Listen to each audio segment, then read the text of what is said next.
All right, I'm gonna set the breakout room so you can. And I just have to go to my notebook, take some notes. I'm done with my pretzels now. Joe and his spiffy haircut, Yeah. post-COVID haircut. And a little Wait till you see growth, Scott's. little growth too. Joe, We're recording, just so you know. Okay. So are we good to go? You are good to go. All right, welcome everyone. This is the Monomoy Regional School District, Monomoy Regional School Committee meeting for Thursday, April 8th, 2021. This meeting is being held fully remotely via Zoom and in accordance with the Governor of Massachusetts, March 12th, 2020 order suspending certain provisions of the Open Meeting Law, GLC 30A, Section 20. So we're going to start with a roll call attendance. When I say your name, just kind of say your full name and present. Sharon, we'll start with you. Sharon Stout, present. Thank you. Jackie. Jackie Zebrat Long, present. Thank you. Nancy. Nancy Scott, present. Thank you. Joanne. Joanne Sheehan present. Thank you. Meredith. Meredith Henderson, present. Terry. Terry Russell present. Thank you. Joe. Joe Osceola present. All right. And Tina Games present. So we are in full quorum this evening. Next, we are going to do a roll call vote to adjourn to executive session pursuant to MGL C30A, Section 21, Paragraph A, or actually Paragraph 2, to conduct a strategy session in preparation for negotiations with non-union personnel, and MGL C30A, Section 21, Paragraph 3, to discuss strategy with respect to the Monomoy Regional Educators Association, Unit A, Unit A grievance, if an open meeting may have a detrimental effect on the district's bargaining or litigating position, and the chair so declares. So we are going to move into executive session. If I could have a motion to move into executive session, please. So So moved. moved. All right. Jackie made the motion. Second. Nancy has seconded. Thank you. And we're going to do a roll call. So just when I call on you, just, aye, nay. Sharon? Aye. Thank you, Jackie. Aye. Nancy? Aye. Joanne? Aye. Meredith? Aye. Terry? Aye. Joe? And you're on mute, Joe? Sorry, guys. Aye, but I think we also have to say what we're doing at the end of the meeting, that we're convening an open session or something to that effect. Thank you. So do I need to adjust? Do we need to adjust the motion? All right, so we will just publicly state, let me finish the roll, or Tina Gaines. So that's unanimous. And we will be returning after executive session at 6:30 to reconvene in open session. All right, with that being said, we are now moving into executive session.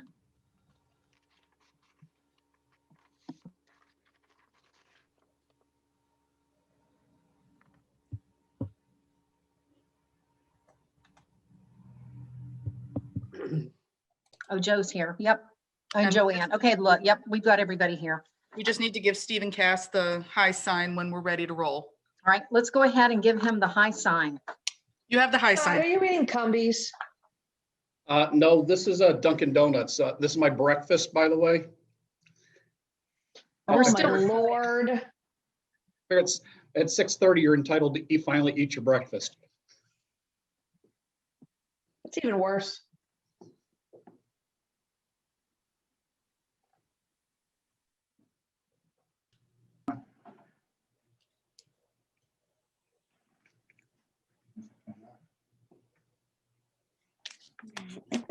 all right. Steve, whenever you're ready, you can just give us a thumbs up. Hold on one second. All right, we're good. Thank you. Welcome everyone to the Monomoy Regional School District, Monomoy Regional School Committee meeting for Thursday, April 8th. It is right now at 6:39. The school committee opened the session at 5:47 p.m. and then adjourned into executive session to discuss negotiations with non-union personnel and to discuss strategy with respect to the Monomoy Regional Educators Association Unit A grievance. And we adjourned out of executive session, and now we are back into open session here at 6:40. So we're going to move next into the next item of business, which is approval of minutes.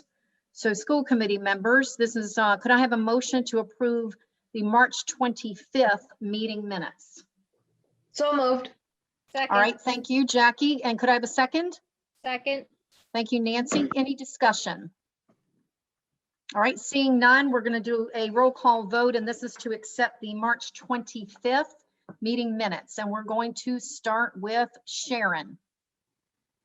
Aye. Thank you. Terry. And you're on mute, Terry. Thanks. Aye. Thank you. Joanne, Aye. Joe, Aye. Jackie, Aye. Nancy, Aye. Meredith, Aye. and I'm an aye. So that's unanimous. Moving into the next item of business is public comment. Is there anyone from the public who would like to speak this evening? All right, seeing none, we're going to now move into reports and discussions. And the first item up is the Global Studies Program, the 2022 Balkans Service Trip. And welcome, John Dixon. We are glad to see you tonight. And you'll have to come off mute.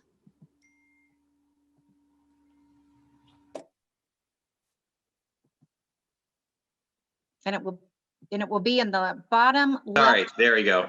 There we go. Sorry. We're so used to Google Meet that I get flustered by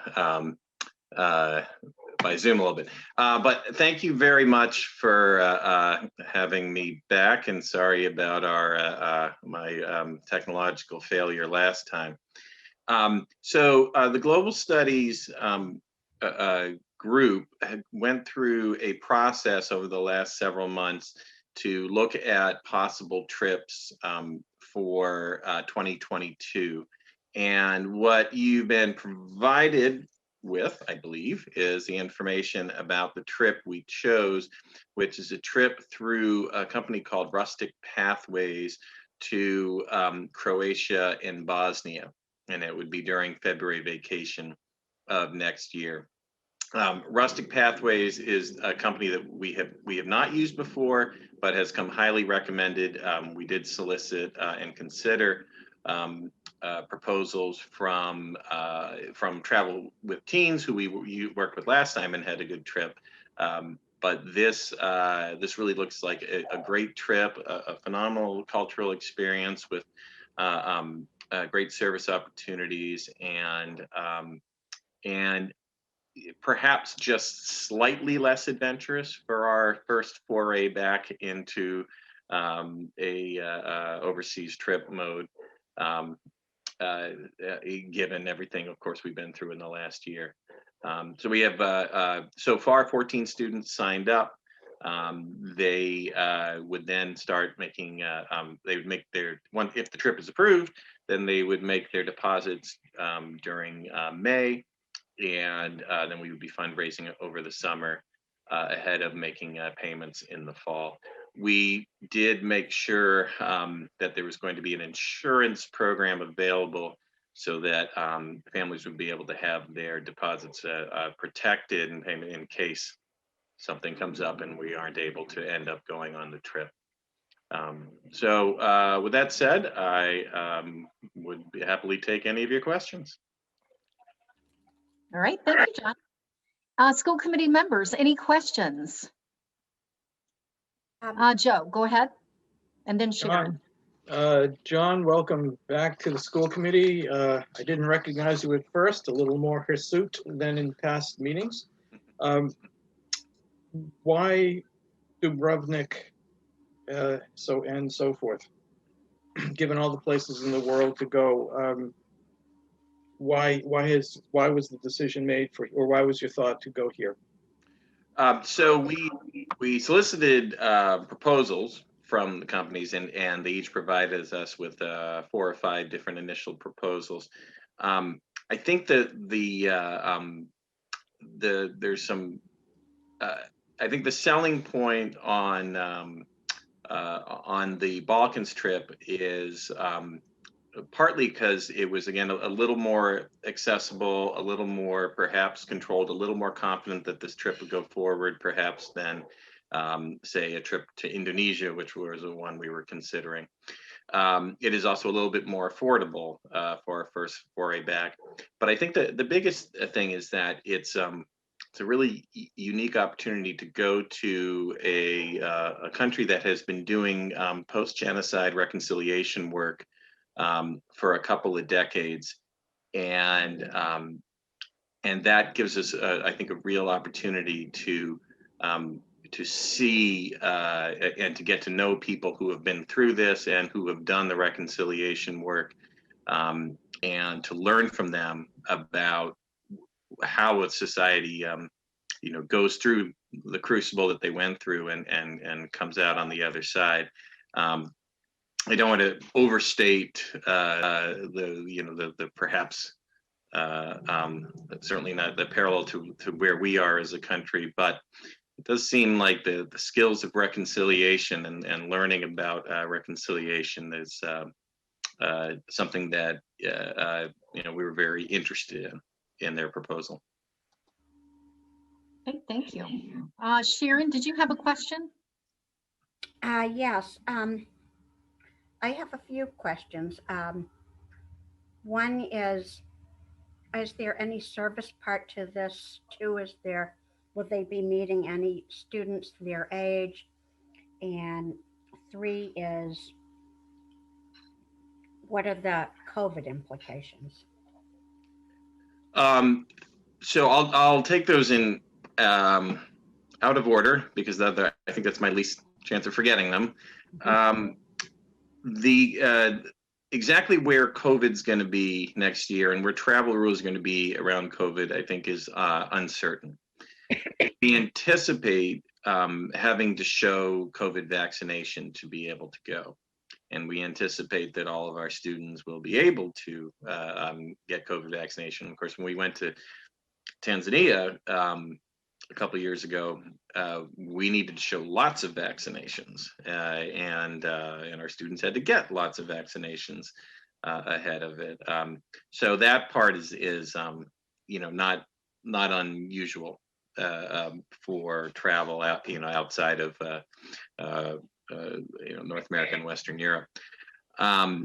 So as to the service part of the trip, again, this is something that it will be developed more as we go, but we do have a proposal for a project that we will be working with local youth in Mostar on the restoration of a community center that in the old city that fell into disuse under Yugoslavia, and especially during the wars, and that Rustic Pathways has been working with a local group on doing over time restoration of this. It's really an outdoor community center and recreation center, and so we will be contributing to that ongoing project and working with local youth on that project. It's a pretty cool looking place. It's really nestled right in the middle of the old city, and they've made considerable progress, but there is still a lot of work to do to get it to what they want it to be as a community outdoor recreation area. Thank you so much. And another thing that I appreciate so much about this trip and the Tanzania trip is that it's not taking away maybe from something that kids might do with their families or in the future for, like, quote, vacation. Yeah, it's a whole different culture, thing that they probably would never get to in their lifetime otherwise. So thank you. Thank you. Great, thank you, Sharon. Joanne, go ahead. I think the trip sounds wonderful. We were supposed to take that trip and then COVID struck. So my question is, have you been able to get an insurance that guarantees, should we have something else, another pandemic, that, and we're kind of uncertain about that. Yeah. Where they will give you back your money and not vouchers? Yeah, that is once the trip is approved, we're going to get the final details on that. But I've been assured that type of insurance will be available, and it not an excessive cost. I mean, obviously you have to buy that insurance to be able to do it, so you have to commit to some sunk costs. But yes, the expectation is that it would be a full reimbursement and not a voucher, because they're doing it. They do it through, which is true of the other companies that we've worked with. They do it through a third party. They're not doing the insurance themselves, which is where sometimes you end up with, well, you get a voucher towards a future trip. Right. So no, it's a third party insurance that would reimburse the full amount. Well, that's excellent, and I'm envious. That looks like a wonderful trip. Thank you. Thank you, Joanne. Anybody else? Terry? Thanks, John. Can you hear me, Tina? Yes, go ahead. Yep. John, I too get excited about the, similar to what Sharon said, I had a couple of grandsons in Trevor went to Spain, and there was a bite of history in that whole, beyond having what you might call a kid vacation, as in Tahiti.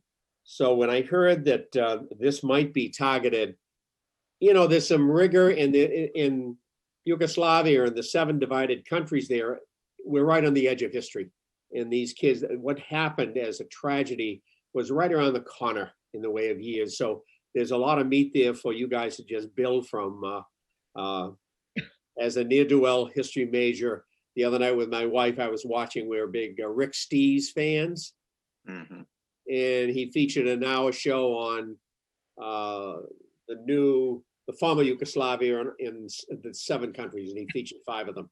And just not only is it beautiful and has history oozing out of it, but it'd be a nice kind of a preview for these kids who are going to say yes to go with you. So thanks for leading the way. Thank you. Thank you, Terry. Anybody else? Meredith? I have a question that you may not have an answer to. Okay. But I was just wondering about the fundraising, and in the past for some of these trips, how much are the kids able to fundraise to take the cost down?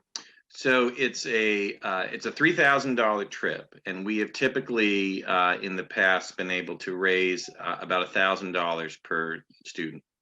And so it would make a $2,000 trip. That's one advantage over this, over some of the, more exotic trips we were considering that were more like $4,000 trips, which we would be working to get down to $3,000. One thing we were able to do last time is through have a raffle where the students, they got the benefit of the tickets they sold. So those that hustled more and sold more tickets got more off their trip.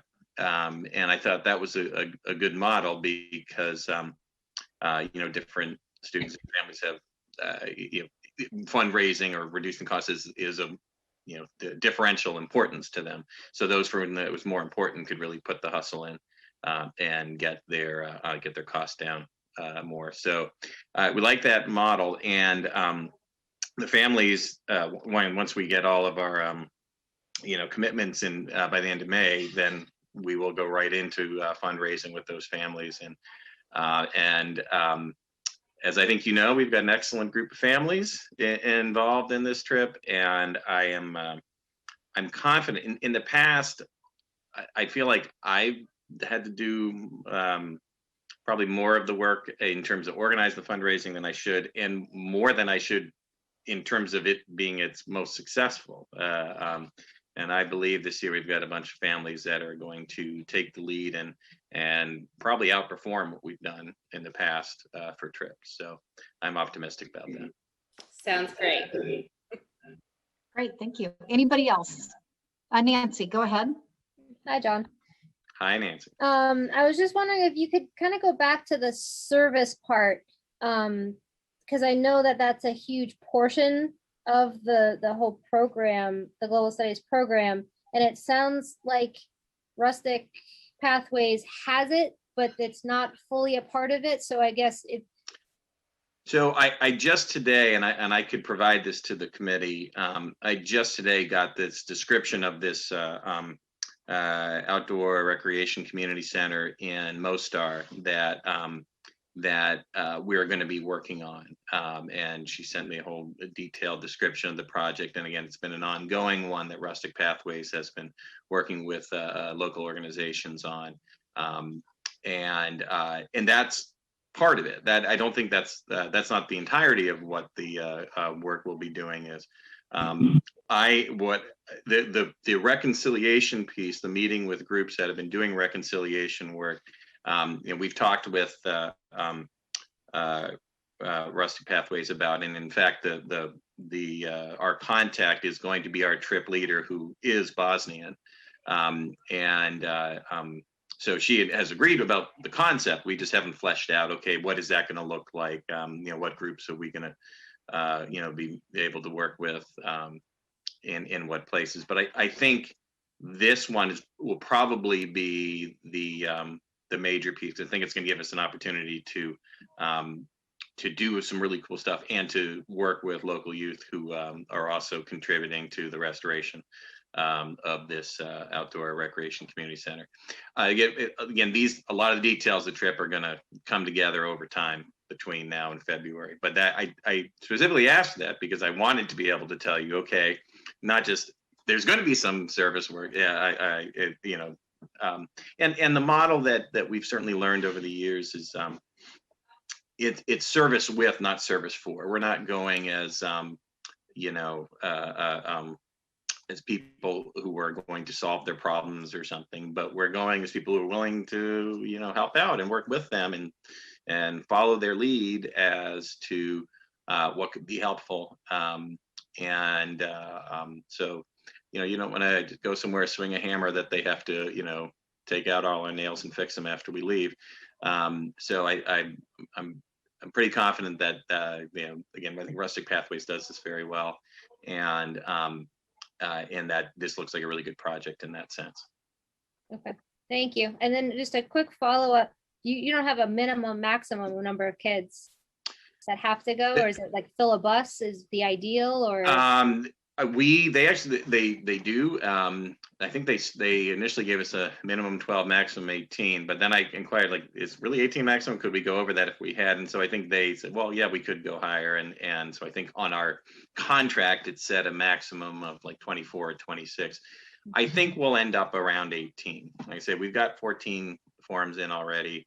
There are, of course, going to be a lot of trips going on next year. A lot of these, the Costa Rica trip has been delayed a couple of times. The London trip's been delayed, which again, this was true a couple of years ago when we had trips going to China and to Iceland and everywhere. So it's going to be that kind of year where there's going to be a bunch of options. So I don't think we're going to, and of course, you have to be in the Global Studies program to join this trip. And that, of course, is not everyone in the school.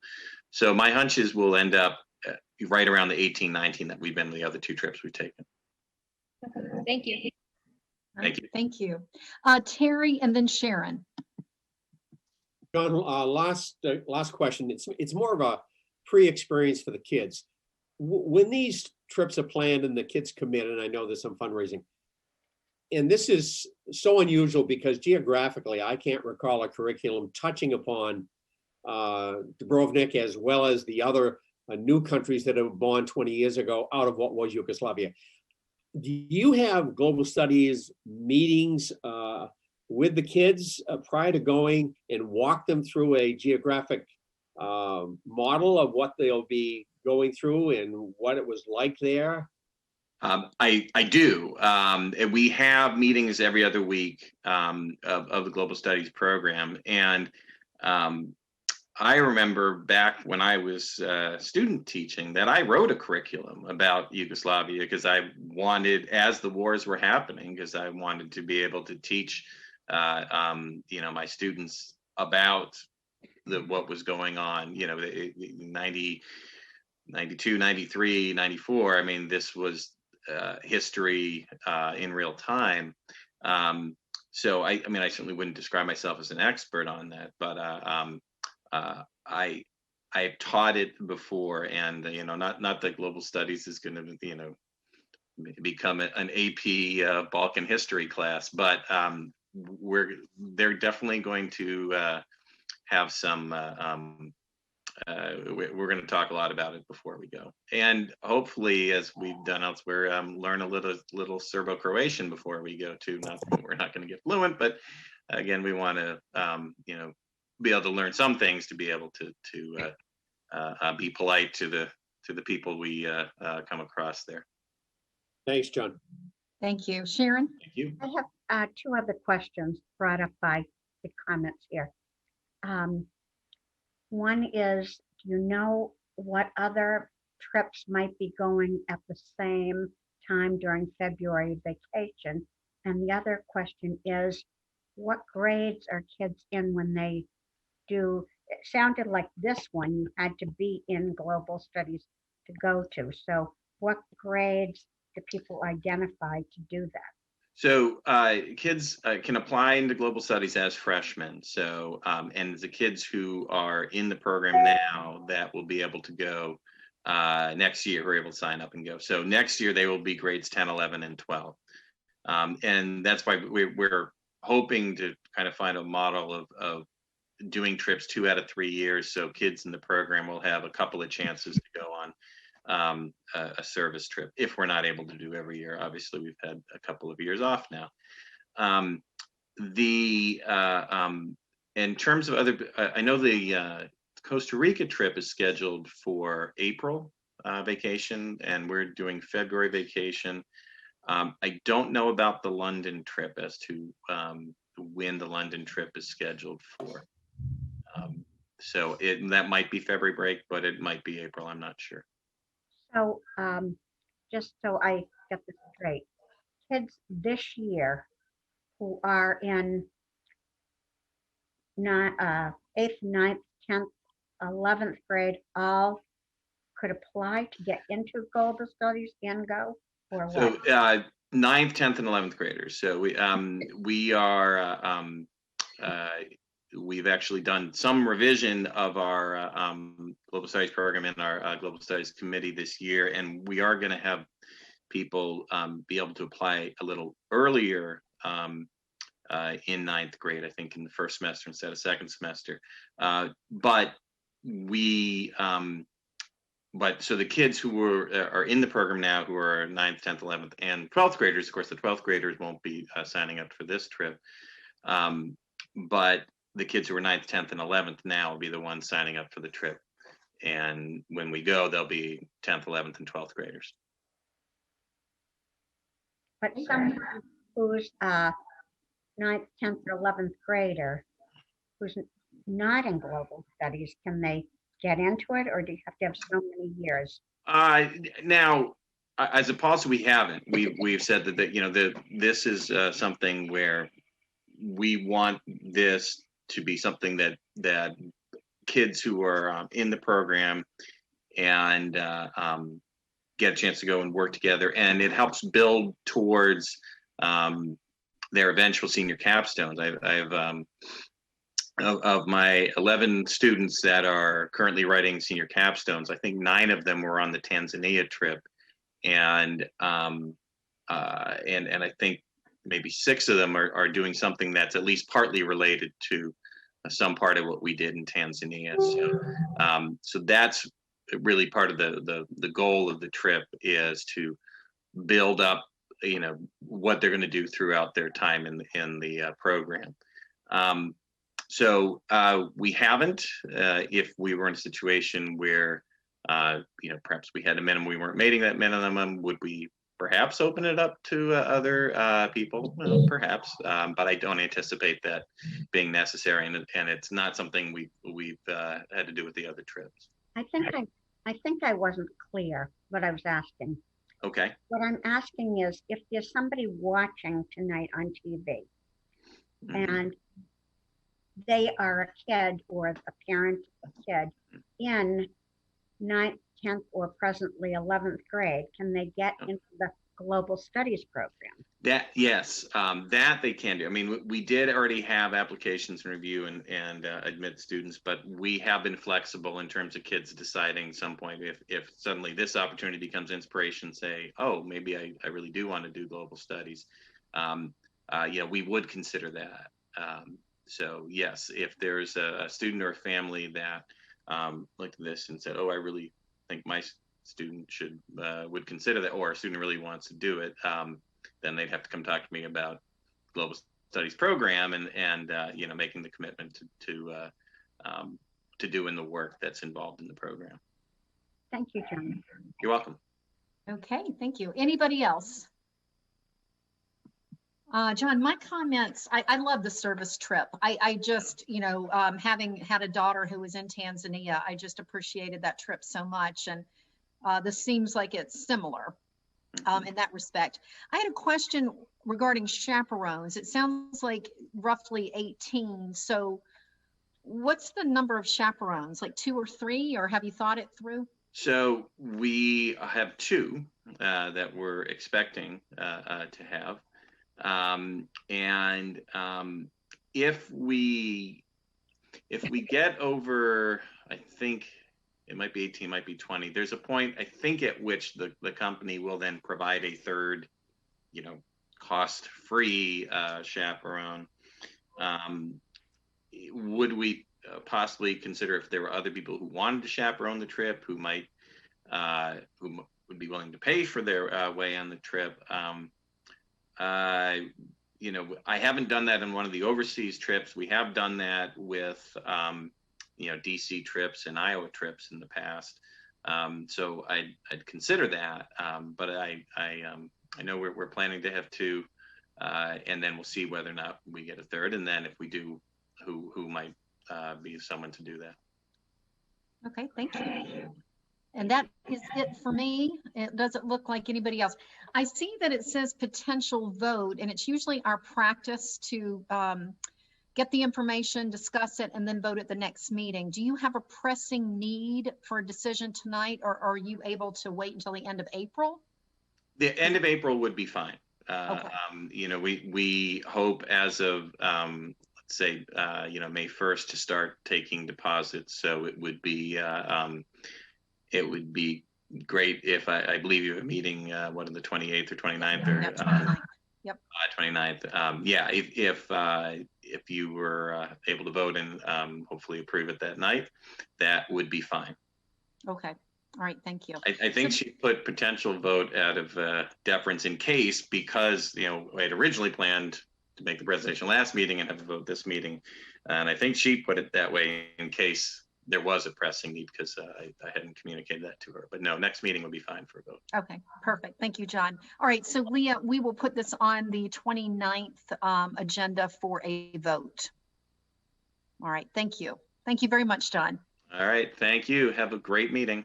Wonderful, thank you. All right, moving to the next item under reports and discussions is the curriculum update presented by Mark Smith. So Mark, you are up. Hello, everyone. I'm gonna share my screen here. Just give me a second to get it loaded up. All right, everybody see that? Yes, somebody give me a thumbs up there. Awesome, thank you. Hello, everyone. Mark Smith, Director of Curriculum Instruction and Assessment. 3 meetings in a row. You all are gonna be sick and tired of hearing from me. So it's been about a year since the last time I gave you the last curriculum update. So I just wanted to sort of give you a lay of the land where we are relative to the curriculum work in the district. So I thought I'd start with a little quote here from Voltaire. sort of sums up where I am. I think a lot of you know I'm in the midst of or knee deep in a doctoral program, and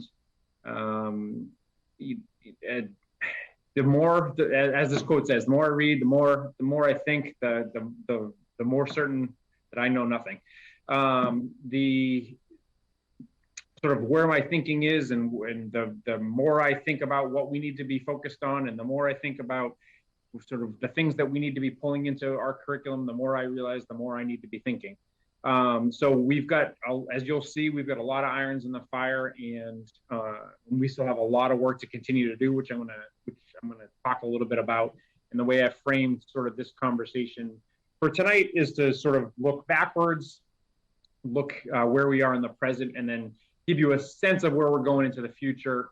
But also we have some conversations to have in the next, definitely in the next month or so, but then also the administrative retreat, which I'll talk a little bit. I don't want to foreshadow too much, but we definitely have some conversations to have over the next month to 2.5 months or so that are really going to frame a lot of the work going into, the next 6 to 8 months. They're going to shape a lot of our work as well. So anyways, moving forward. So just 30,000 foot view, just a reminder sort of on what is curriculum, right? So it's a term that gets used a lot, but just to make sure that we're all operating from the same phrase, there's a quick little, or same frame rather, a quick little primer on curriculum. And I know I've used this analogy before, but just so that we're all operating from the same place. I like the analogy that I've begged, borrowed, and stolen from other people and assembled for myself, but there's 3 terms that get used sometimes interchangeably, but they are different. And that is the standards, the curriculum, and then lesson planning. So I like to sort of set it in an architecture analogy. So the standards are similar to building codes. They are set forth by an agency bigger than us. So like the building codes are set forth by the state agencies, and everybody has to abide by them. So for us, the standards are set forth by the state. We all have to abide by them. They say what the students are required to know at each grade level, and we have to abide by those. Curriculum is like an architectural design, and you can design all sorts of buildings that meet the building codes. So you can design all sorts of different types of curriculum that meet the standards. So, when we talked about the different ELA curriculums that we went and reviewed, each one of, we looked at, I think 6 or 7, we screened out anything that wasn't aligned to the standards, and we still had 6 or 8 that met standards just to start with. So there's all sorts of different ways to get at just the standards, just like there's all sorts of different ways to build a building, right? And then when you get at the curriculum, it becomes about thinking about things that are important to your organization. So what are important to Monomoy? And like analogies I talk about is, we're obviously, down here in the Cape, we're surrounded by the water and marine and the environment around us. Like it's a very unique situation. So it's not a surprise. It's not surprising that the ocean works its way into our curriculum a lot, right? It's not surprising that the blue economy works its way into our curriculum a lot.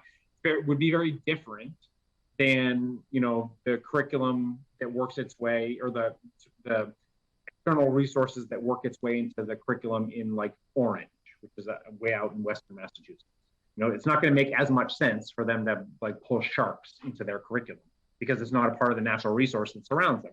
But they can get at the standards using the Berkshires the same way that we can get at the standards using the natural resources that we have around us.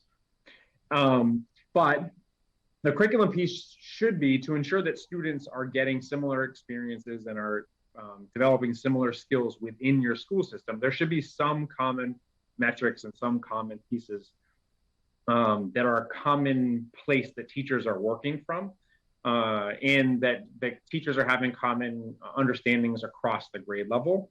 And it's a common framework that the teachers are working from. So the teachers aren't reinventing the wheel every time they come to having to get to the standards. Like, oh, how am I going to teach fractions today? Or how am I going to teach fractions this year? There should be a common place that they're starting from each year. And common decisions that are made on what we're going to emphasize, how we're going to order things, et cetera, et cetera.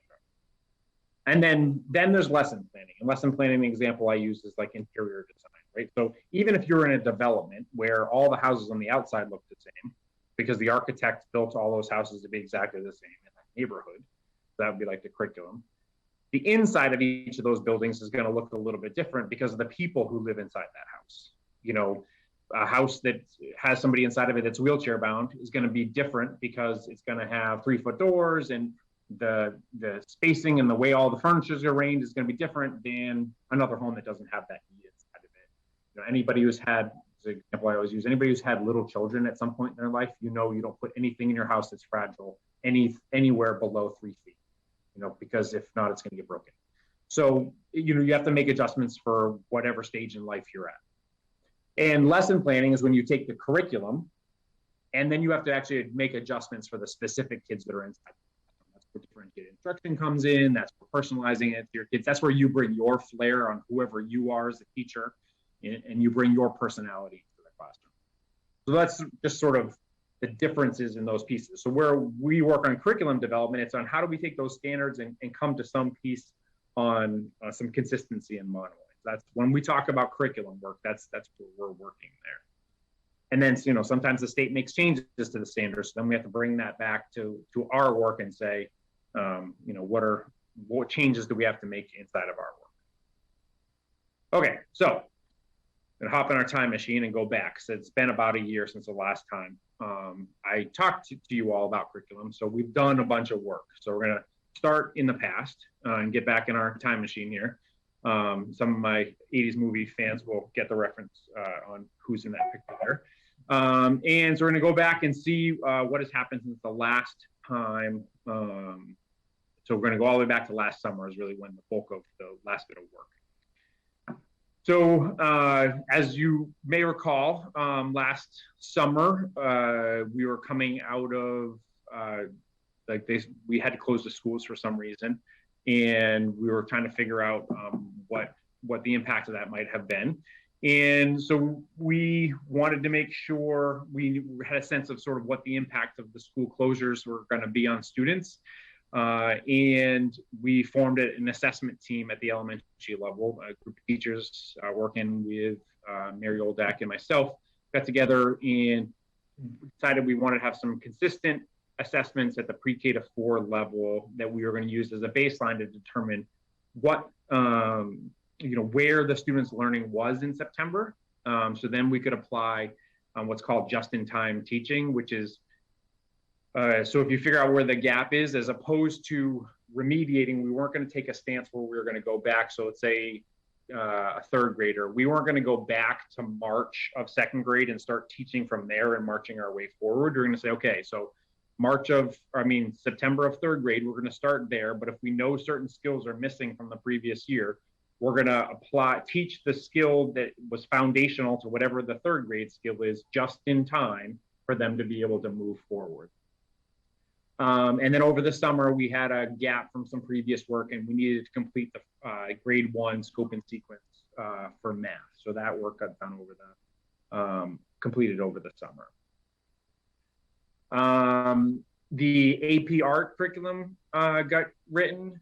The AP or the applied art and design curriculum, you'll see there's a theme here that essentially the entire art program at the high school has gotten revamped.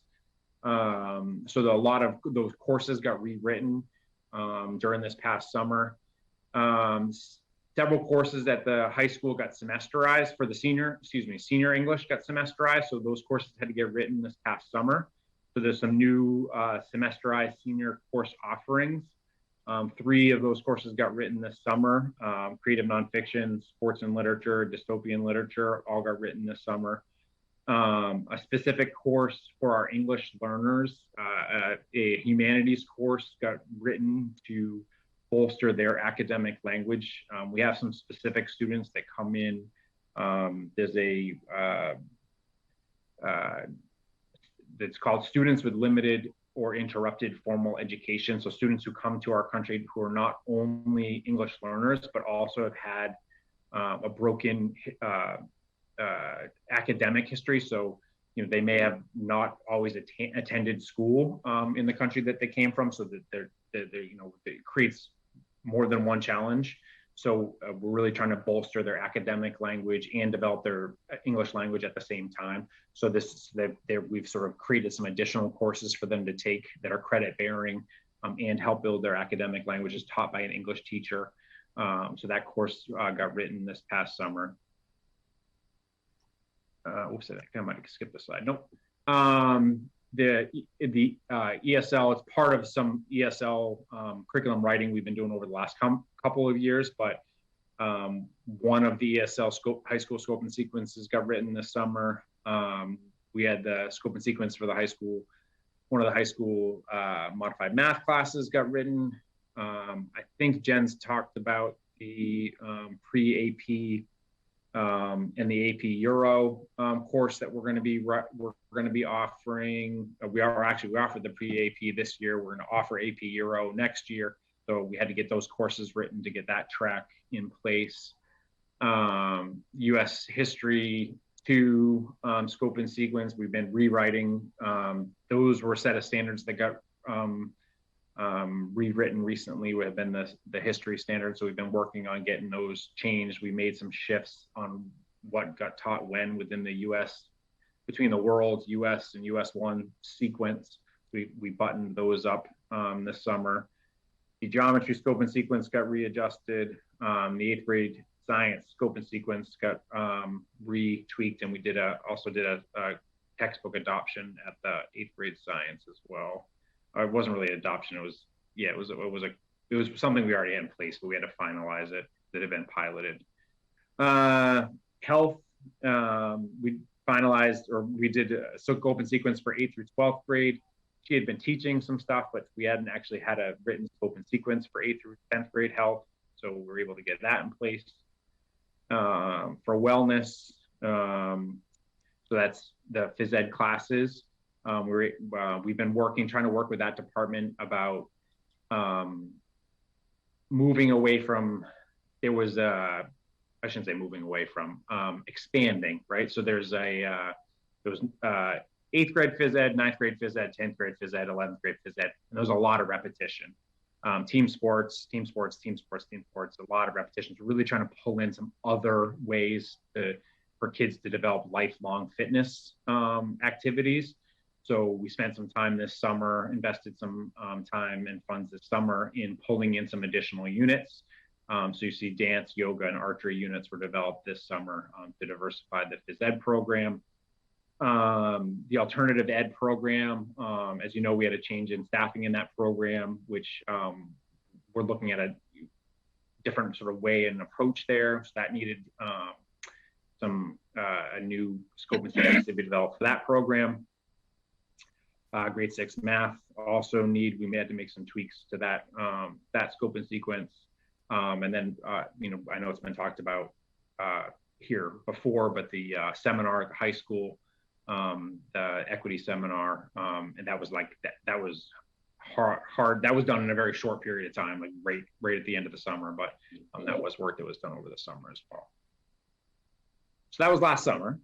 So I know it was a quick, fast run through, but there was a lot of work that got done last summer. And that was a lot then, and we kept working. So despite, the fact that the teachers have been dealing with all the distractions of COVID and, just trying to figure out how to manage pivots, and the high school teachers managing teaching in multiple modes at the same time. The PLCs have continued to work. They've continued to be largely curriculum focused and continue to move things forward. I've actually, when you sit in my seat, sometimes it's hard to, I don't know, maybe it's just me. Sometimes, it's hard to see when all the cogs like actually click and move, right? And I have the 30,000 foot view, and I have all these pieces moving, and sometimes I don't see enough of the detail pieces, and I worry that things aren't moving forward. And I had a meeting just the other day with the elementary instructional leaders, Mary, Robin, and I was looking for a progress update, which I'm going to share a bit of this with you in a second.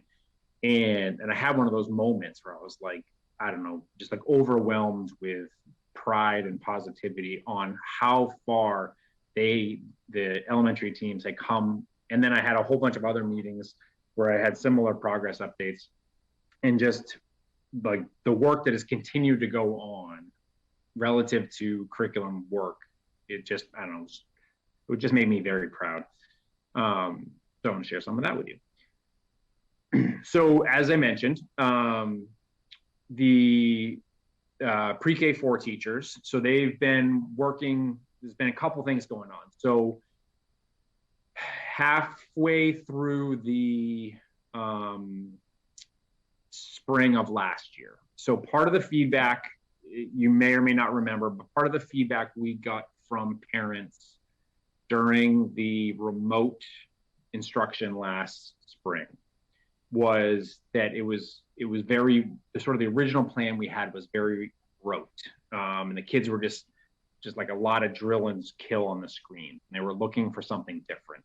So we sort of shut down and reset and went with a project-based learning approach at the elementary levels for sort of the second half of remote learning.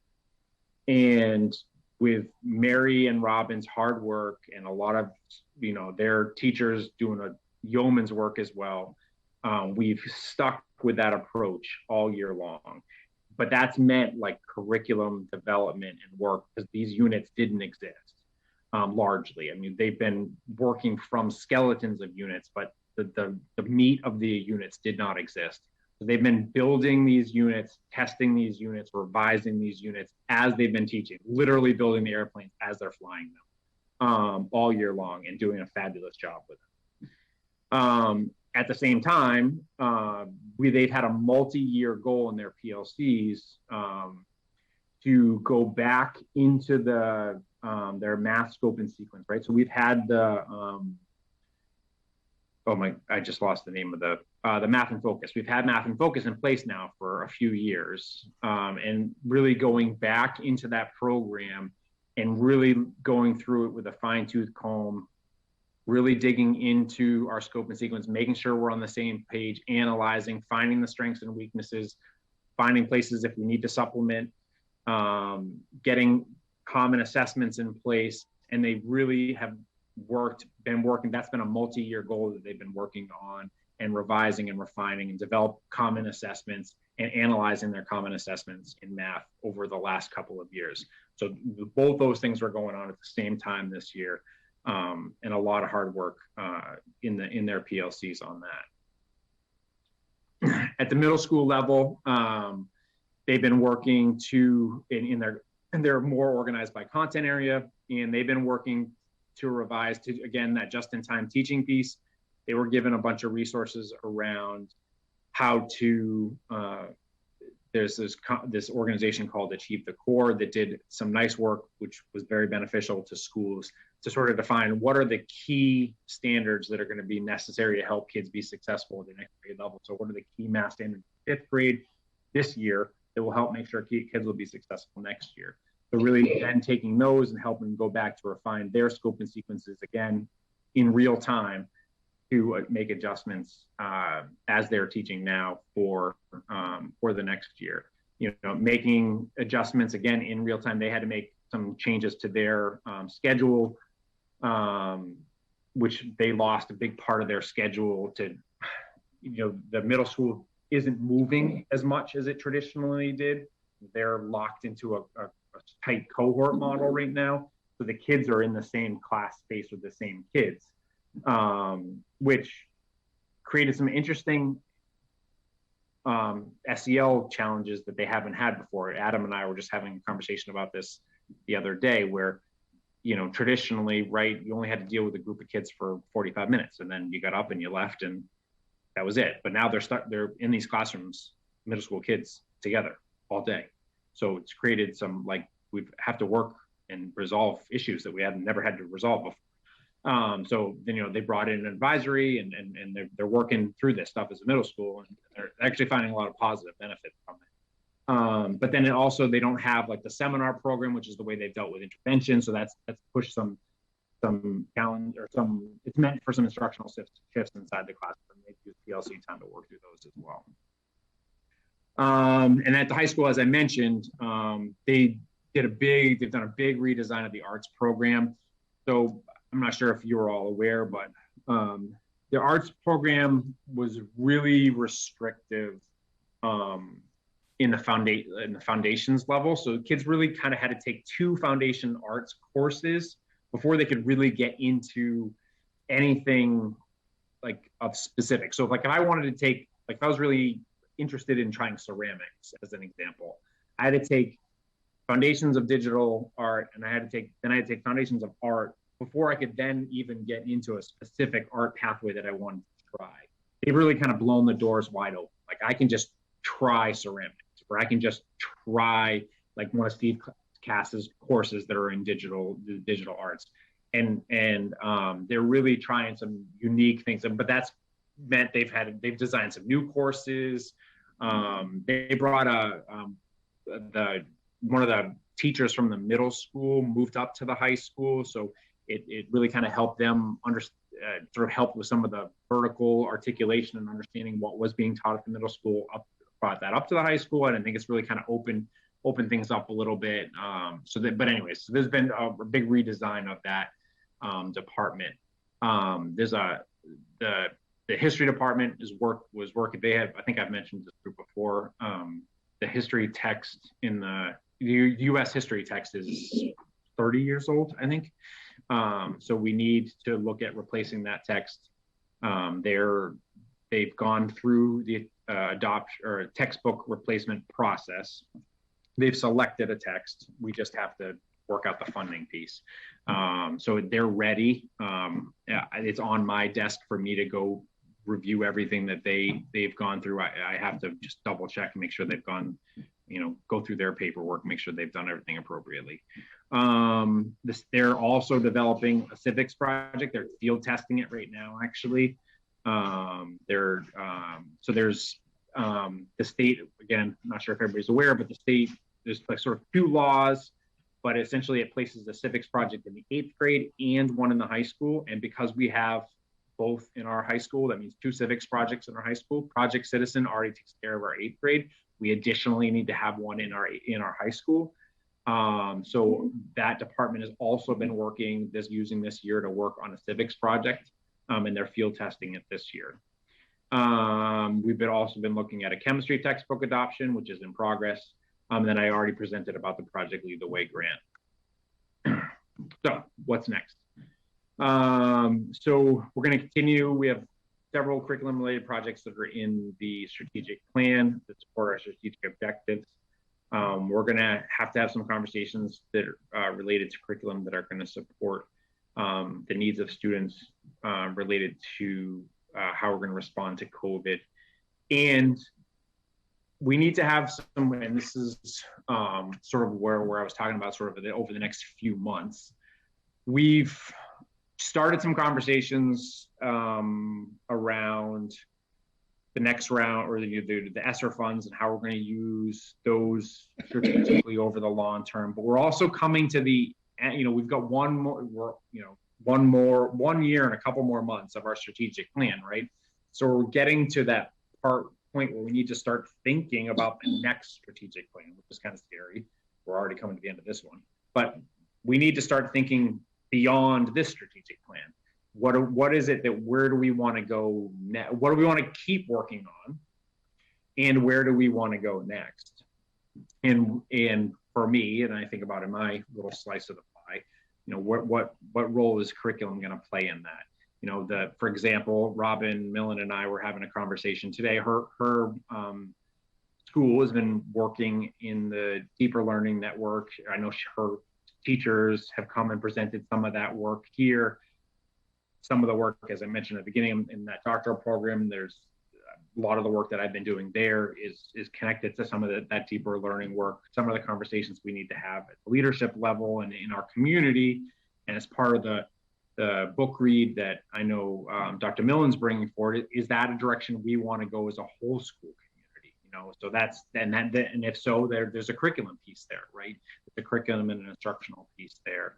So those are some of the parts that are not 100% certain yet, but there's definitely some things that we definitely already have on the horizon as part of Dr. Millen's work with KCL, which is the Kaleidoscope Partnership, which is kind of connected to the NPDL. Sometimes all the acronyms get a little hard to keep track of, but there's this process which has come out of that called an equity pause, which I'd really like to put into our curriculum revision process, or just put into our curriculum development process, period.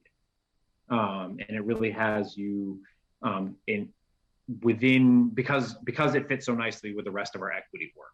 So essentially, in a nutshell, I'm not going to do it justice, but essentially it has you examine any curriculum that you are developing. There's there's multiple moments, but you need to take moments in the development process and consider whose voice is present in the development of that particular curriculum unit. And there's a protocol that you go through.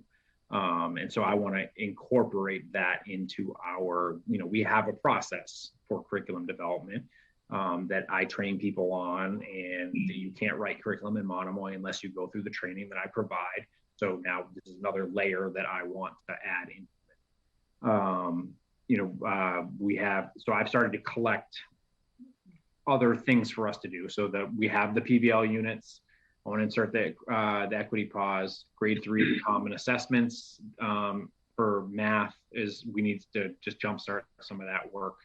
High school, some units that we've already selected that are going to need some writing as part of continuing. The high school is really working to diversify their program of studies. It's part of something that Principal Police has really been working hard with the faculty up there. They're really energized about diversifying the program of studies, something they've solicited a lot of input from the students around as well. So I know one course already is a Caribbean history course. There's a STEM robotics elective. And then we've had some conversations around a co-taught cross-discipline elective, not necessarily for next year, but actually forecasting a little bit further out.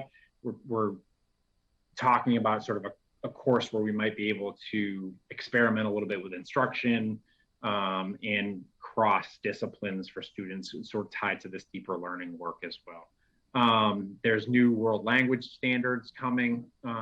They're just about to go to the Department of Ed, to the board rather, for approval. So we're going to need to make adjustments to the new world language standards. And then we have the new ELA curriculum that's needs implementation planning. I have a team currently working on that, but there'll be some work over the summer that's definitely going to need to be done. And then there's a lot of other conversations I need to have, which will add to this list for the summer. But this is what I have so far. So I think, yep. Questions?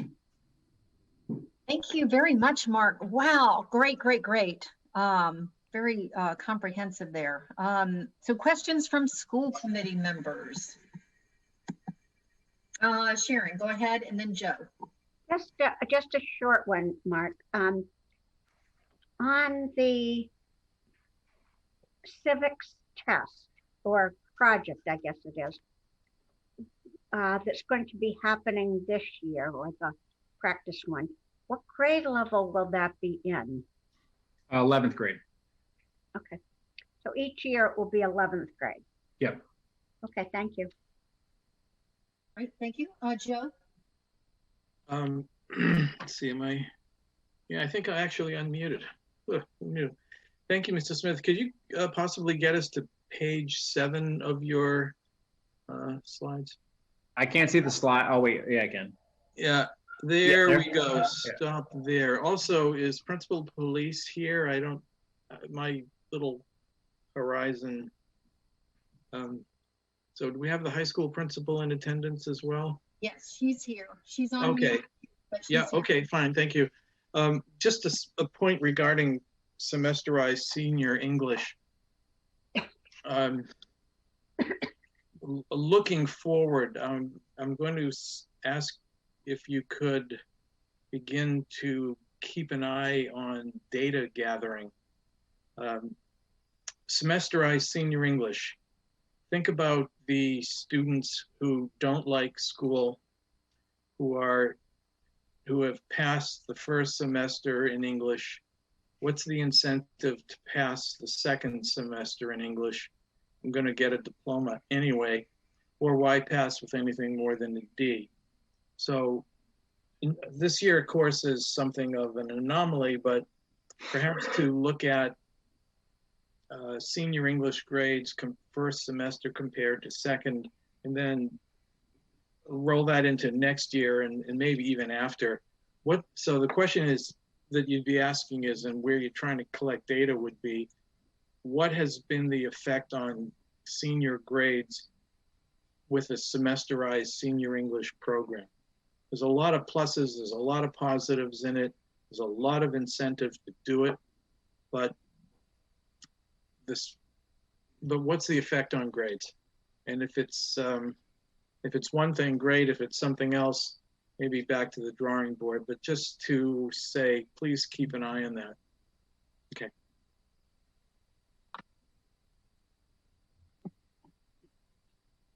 Okay, is that a question or just a comment, Joe? Mr. Smith, will you be willing to keep an eye on that and create some data? Sorry, I thought my nonverbals, I thought he picked up on my nonverbals. If my nonverbals were not clear enough, I apologize. Yes, we will. And it is an interesting point. It is the credit, it's still about credit, right? So even if it's semesterized, so I'm still going to need the English credit to graduate. So but the grade is, I don't know. I mean, if I'm going to fluff off my English grade, I don't know. It is an interesting question you raise. I'd have to think about it a little bit more. I guess what I would hope would counter that is, and I guess what we're going for is that a second semester senior, is taking a class that he or she is more interested in than British literature. But you raise a good point and something that we will pay attention to, yes. Thank you. Any other comments, school committee members? Let me just scroll through. Nancy, go ahead. Mark, so first up, way to step up on your presentation. I noticed all the little guys in the corner and nice photo imagery of Back to the Future. So nice work on that. You're gonna have to, you and Michael are gonna be going back and forth, I think, on your presentations. But mine is more just a comment that I really appreciate all of the out of the box thinking regards to the art curriculum and changes there, and the English curriculum, because I appreciate the fact that not everybody wants to take British Lit, and by that point they kind of have I'm sorry if you hear grunting or scraping in the background. I have a puppy on the couch eating a bone. I think that giving them options on things that they might be more interested in, especially at that point in their careers in high school, I think it's going to be strong. It would be interesting to see what Joe was mentioning in terms of grades and such. But I appreciate the out of the box thinking with the high school, different changes in curriculum options, the PE, just all of it. That's my biggest comment. I appreciate all of that, and I look forward to seeing the results of what's being worked on currently as well. So thank you. No, thank you. And Jen, a lot of credit goes to Jen. She's given the staff the vision, and I'm supporting and just having a lot of conversations with her, but she's really pushing the staff to think outside the box. And I think she and I are both really aligned in wanting to include the student voice in the process, and really, we're constantly talking about, well, what do we think the students want? And we've started to serve, like I think I mentioned, around the program of studies, we ask the kids, what do they think currently about the program of studies? And I think, and the research supports it too. I just so happened to have had to do some research around it for my doctoral program, but there's the more we can start to include students, especially at the high school level, the more we can really start to include them and give them more agency over, over their path. The research supports that it's going to be better for their engagement. It's going to be better for their academic success. So, we do have to be smart about it. To Joe's point, we do have to pay attention to the data. Can't be a free for all, but we don't also have to be stale. And I think we're making some great strides, and I think we can just continue to keep pushing the needle in the positive direction. Yeah, and I also think that when we all went through school, it was very, firm, and this is what you did and this is how you did it. And there's so many more options now, and the kids are aware of it. And so to allow that flexibility for them to be able to take what they're interested in, instead of having to be locked into certain courses every year. This is what you have to take. This is where you have to go. I think it's very important. And I actually, as you said that, pulling in the student voices, I wonder, even looking at the student voices, and I say it only to start at the high school and ask them about their middle school experience, because sometimes middle schoolers, everything is dramatic with them. But maybe asking the high schoolers what they would have preferred to have seen in middle school, and maybe that can trickle down into that role as well. Because again, I think the whole point in my mind of elementary, middle, and high school is just to create a lifelong of learning. And if you have these kids that just don't want to learn because they had such a miserable experience, then I feel like our job isn't done. Whereas if you have a kid that just wants to keep learning because they were able to focus on what they like, I think that's a huge win. So yeah, just a thought. You and I are on the same page on that one. Thank you, Nancy. Sharon, before I call on you, I just wanted to build on what Nancy was saying, and then Joe before. It reminds me, Mark, of the quote. It's one of my favorite quotes about education. It's Michael J. Fox. If a child can't learn the way we teach, maybe we should teach the way they learn. And I think that can be interpreted as what Nancy's talking about with the interest. And I think, it's just my experience having had 2 Monomoy graduates, one just last year and the other 3 years before that, and knowing as many kids as I do in that age range. I just love, and I wanted just to highlight a few things, like sports and literature. That's a way to pull certain students into literature, creative nonfiction. I love that you're adding Caribbean history, given the demographics we have with our Jamaican students and Cape Verdean students. And I think that's fabulous, and really want to commend you for that. The other thing I wanted to note, I love the whole redesign of art. And I know a lot of our kids who are immersed in the arts, and I love that you've taken that seriously. Even PE, dance, yoga, archery. I just think this is wonderful. And I just had a quick question. Looking at the redesign of art, you noted drop foundations, open pathways, and you might have mentioned it, maybe I missed it, but can you just talk a little bit about open pathways? What does that mean exactly? Yeah. So, and first, I don't want to take credit. That department did that work, on their own. So I just get out of their way. But so essentially, what they noticed was, so at the high school, you have to take, as part of graduation requirement, is 2 arts courses. So,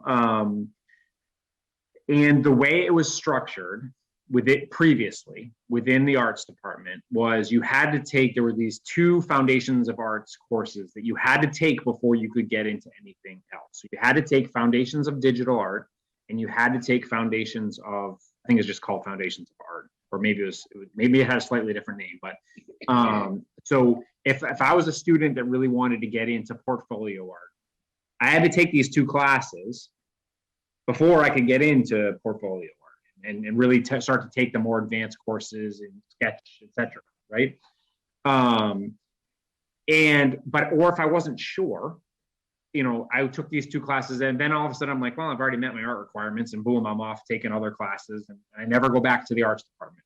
And the upper level arts classes were not really getting filled as they were, you know, they just weren't getting filled. So instead, now if I'm a freshman, 8th grader, I can take ceramics. I can take I can get right into a specific course, and then I can start on a path where I can then get into ceramics too. And, you know, I can get deeper into that particular pathway much faster now and really dive deep into something than I could previously. Essentially, it's peeled away the prerequisites, which really kind of blocked kids from getting deeper into a particular art faster, or, you know, stop them from getting in there faster. It really kind of opened up the department, I guess. Maybe it would have been a better way for me. Yeah, thank you very much for that. And I just wanted to say, global studies has a concentration in art. I can't remember exactly the name of it, but I wanted just to say that, because my daughter graduated in the global studies program last year. And one of the things I remember about watching those presentations, one student in particular did her project with art. And I thought it was the most interesting, fascinating project. And I love how that was included, because it was very different from everybody else's in the group. And I just thought it was just so innovative. And, you know, and so I just thank you for recognizing, you know, arts in this. Yeah, I think to Nancy's point earlier, we're a small high school. So we have to think creatively, because we can't, you know, our neighbor next door has 300 more kids than us, so they can have a really broad program. Actually, neighbors on both sides. They can have a really broad program. We have to really have a more flexible and nimble program, just because we're a smaller high school. So we have to think more creatively, more flexibly. Absolutely. Thank you. And Sharon, you were next, and then Terry. So I do agree with everything you said, Gina, and Mark, on that subject. And of course, as a counselor, I think that student voice and interest is hugely important. I just want to make sure it's balanced. And one of the things from our strategic plan was to have more, I guess, for lack of a better word, life skills, like fiscal literacy, I think it's called, knowing how to do money. And there were several other things. And so in our curriculum, I mean, I do happen to disagree with DESE or whoever's made the state curriculum, because I think there are some things in there that should be more choices rather than mandatory for every kid for becoming a good citizen, you know, a productive member of society. But what would your comments be, Mark, about making sure that they all have what they need for that level, or where are we on life skills? Yeah, so so I would say the 2 parts that we're still trying to figure out is the financial literacy piece, and kids will tell you, right? It's the one thing that they wish they had more courses on in high school. And like, I know it's a part of our strategic plan too, is around sort of like around the parenting skills. I would say the civics piece, I really think, and I know you and I see this a little bit differently, but I really think it's really well embedded in our, especially now too, adding the 11th grade civics project. Like, I really think we've got that one pretty well locked But the financial literacy one, and I honestly, I don't know how to attack it because we can't put a course in that kids can take. If I say every 11th grader is going to take a financial literacy course, like we're going to be like hamstringing our kids for college applications. We're going to be disadvantaging our students because it's not going to be a college bearing. It's not going to be something that's going to look good on college applications. It's not going to be something that counts as an advanced course from the state. Like the system in this way is working against us, right? So I have yet to figure out a good way to do it, and I'm not alone because it's like across the state. We do offer one as elective, but our top kids are using their elective space to take another AP course or take a science or so I still have yet to figure out where to put it. Our math teachers try to embed it, but they're covering the AP Calc teacher isn't really, I don't know, we're really trying to shove a square peg in a round hole. And then the parenting piece, that's a whole nother challenge because parenting gets into value. Nice sausage. Mark, I'm not up on what's happened more on the government and all that discussion that I've had before.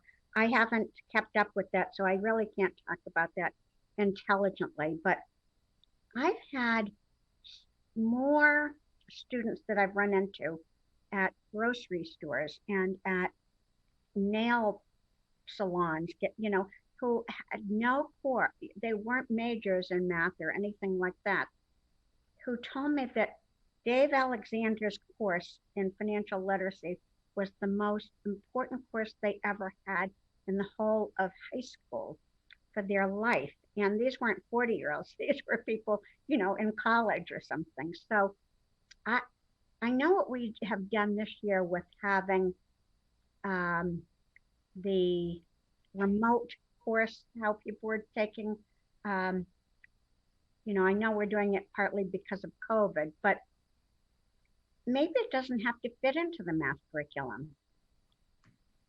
I don't know. And maybe we can think of a glossy title so that colleges will like it. I thought financial literacy was pretty good, but anyway, that's my 2 cents. I really appreciate all the work everybody's done on this curriculum. And so thank you.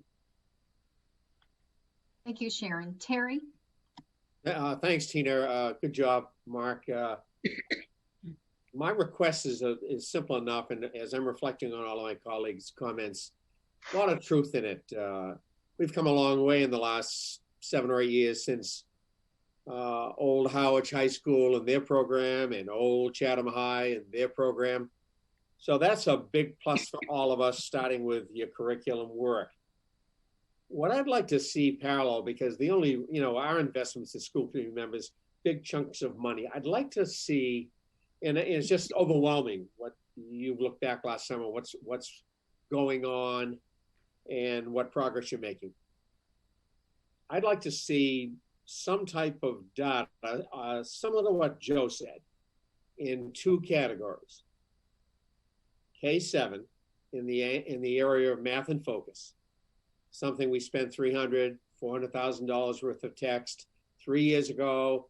We had a research of teams similar to the language arts reading by elementary teachers. I'm assuming we had training. I've never heard any issues about they're undertrained.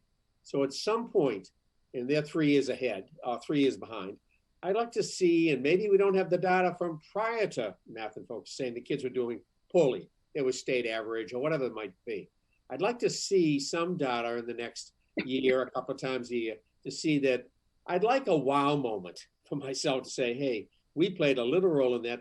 Look at these math scores improving, partially because of new teacher training and a new text or new energy of the kid. Number 1, language arts and reading, it's 3 years behind. We're going to launch that this coming year. I'd like that in the next 3 years to monitor that. Even more important than high school enrichment program or what passion teaching we're going to ask the team. That's all great stuff. But if we can't get this right in K5, K7, math and reading, we're going to be moving along, and none of us will have the guts to say, how have the kids progressed? Are we producing better readers? Are we producing better mathematicians than we were? Answer, I don't know. So that's just a thought, and I know it's easier said than done. But I'd like at some point, a couple of times a year in the next 2 or 3 years, separating all this and targeting, and really, and it's not my role, but maybe it's something that when you sit with Mary and Robin as their targets for growth each year, that they make certain they keep track of successes and failures in those 2 areas, language arts / reading and math. That's more editorial than, what's not right with that. Thank you, Terry. Any other from school committee members? Let me just scroll through. Anybody from school committee? All right, looks like we're good, Mark. I don't see any more hands. So it looks like we're good. Thank you very much. Thank you very much. All right, oh, Melissa McGuire is already up to bat. Look at that. All right, so moving on into reports and discussions, we are now social emotional learning presented by Melissa McGuire. So Melissa? Good evening. I'm Melissa McGuire, Director of Student Services. I'm feeling a little nervous about living up to these masterful presentations of Mark and Michael, but I'll do my best. So what I'd love to do is I'd like to first start and take a moment to ground ourselves. So it's late, and this is an exercise that hopefully will help you to get into the groove of social emotional learning.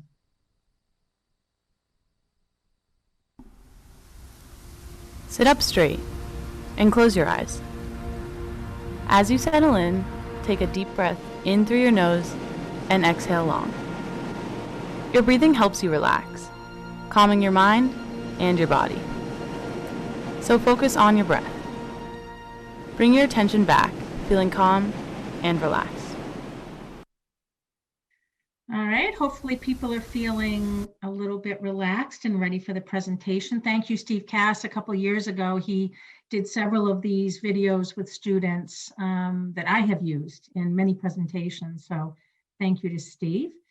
I first want to just talk about the fact that social emotional learning was a priority and is in our strategic plan, and it's our second strategic objective, where we are looking to strengthen our social and emotional well-being through a deliberate focus on the development of healthy, supportive relationships and a fully integrated social emotional learning curriculum. So we know this is important to us in Monomoy. And one of the things, and I'm going to talk a little bit more about the Excel network in a moment, but what we've done is this year we have created what's called a why statement. And this was really important because it is driving our work through the Excel network. And it's simple in my mind, and it's something that we need to keep looking at and making sure that we're following. But Monomoy Regional School District believes that the integration of social emotional learning is the underlying foundation of teaching and learning. We believe in creating safe and supportive environments where students can acquire the SL competencies to grow, achieve, and succeed in life. We believe in intentionally supporting the equity and access of student social emotional learning. We understand the different experiences our students and families live and work to incorporate those experiences into a trusting and caring community. It is important to model these competencies for our students to empower their agency. This will require all of us to purposefully use empathy to meet the unique needs of all of our students. This why statement was developed by our entire team, who I will introduce on the screen in a moment. But first, let's just get back to what is SEL. We really subscribe to CASEL in terms of their definition and their core competencies for social emotional learning. And CASEL has defined social emotional learning as an integral part of education and human development. SEL is the process through which all young people and adults acquire and apply the knowledge, skills, and attitudes to develop healthy identities, manage emotions, and achieve personal and collective goals, feel and show empathy for others, establish and maintain supportive relationships, and make responsible and caring decisions. And if you notice in our why statement, we've infused many of these pieces from this definition. So with the CASEL, the five core competencies, what we're really focusing on continually are self-awareness, self-management, social awareness, relationship skills, and responsible decision-making. Every teacher in the district has a poster that has the CASEL wheel and these five core competencies. So through the Excel network, which is Excellence in Social Emotional Learning, we've been members, this is our 4th year. We were originally part of a grant that the state had put out. We were one of 9 districts in the entire state chosen to begin this journey with Excel. So we're in our 4th year, and currently it's facilitated through the Rennie Center and Transforming Education. We meet monthly with a coach that meets with our team, and we also have learning seminars monthly as well. Our goals are to engage in deep learning to integrate SEL across all content areas, so that truly is not just something else, it's something that we are integrating seamlessly in all of our curriculum. We're also developing a pilot look for educators in terms of what does SEL look like, so that they can begin to themselves observe what they are doing and what their colleagues are doing. Our Excel network team is a nice, robust group of folks engaged in this journey with us. Robin Titus, Elise Johnson-Dreyer, Dan Schwartzman, Kristen Hayden, Nicole Camp, Abigail Dudley, Mark Smith, Mary Oldak, and myself. So we have a nice, diverse team working with the network this year. We were very fortunate through some grant funds to really further our partnership with Transforming Ed, and we've created an Excel2 with a project for this team. So an instructional leadership team of 9 staff applied to be part of this project, and their goals are very purposeful in terms of developing exemplar lessons that integrate SEL across all curricular areas. And then they're going to be modeling these lessons for colleagues. I was on the call today with the team in Transforming Ed, and their project was to submit one of their first lesson plans. And I'll tell you, it was impressive to see the work that is already being done across the district, and how wonderfully engaged they are in this experience. So our instructional leaders for the Excel2 are Erin Cronin, Pauline Linnell, Amanda Rice, Jackie Corrigan, Mary Hemian, Caroline Freitas, Sherry Armstrong, Katie Keith, and Cindy Maycomer. The tool that they're using is what Transforming Education has developed, which is called an SEL integration approach. And this is a very fluid process where you begin with examining and cultivating SEL skills, SEL strategies, supports, and then you use teach, coach, and model as the way to move seamlessly through integrating SEL.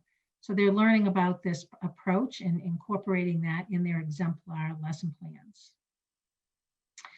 And I'm not going to read all of these, but I did really want to show the folks at home who might be watching all of the things that we're really doing to integrate social emotional learning throughout the district and all of the different programs and supports that we have in place.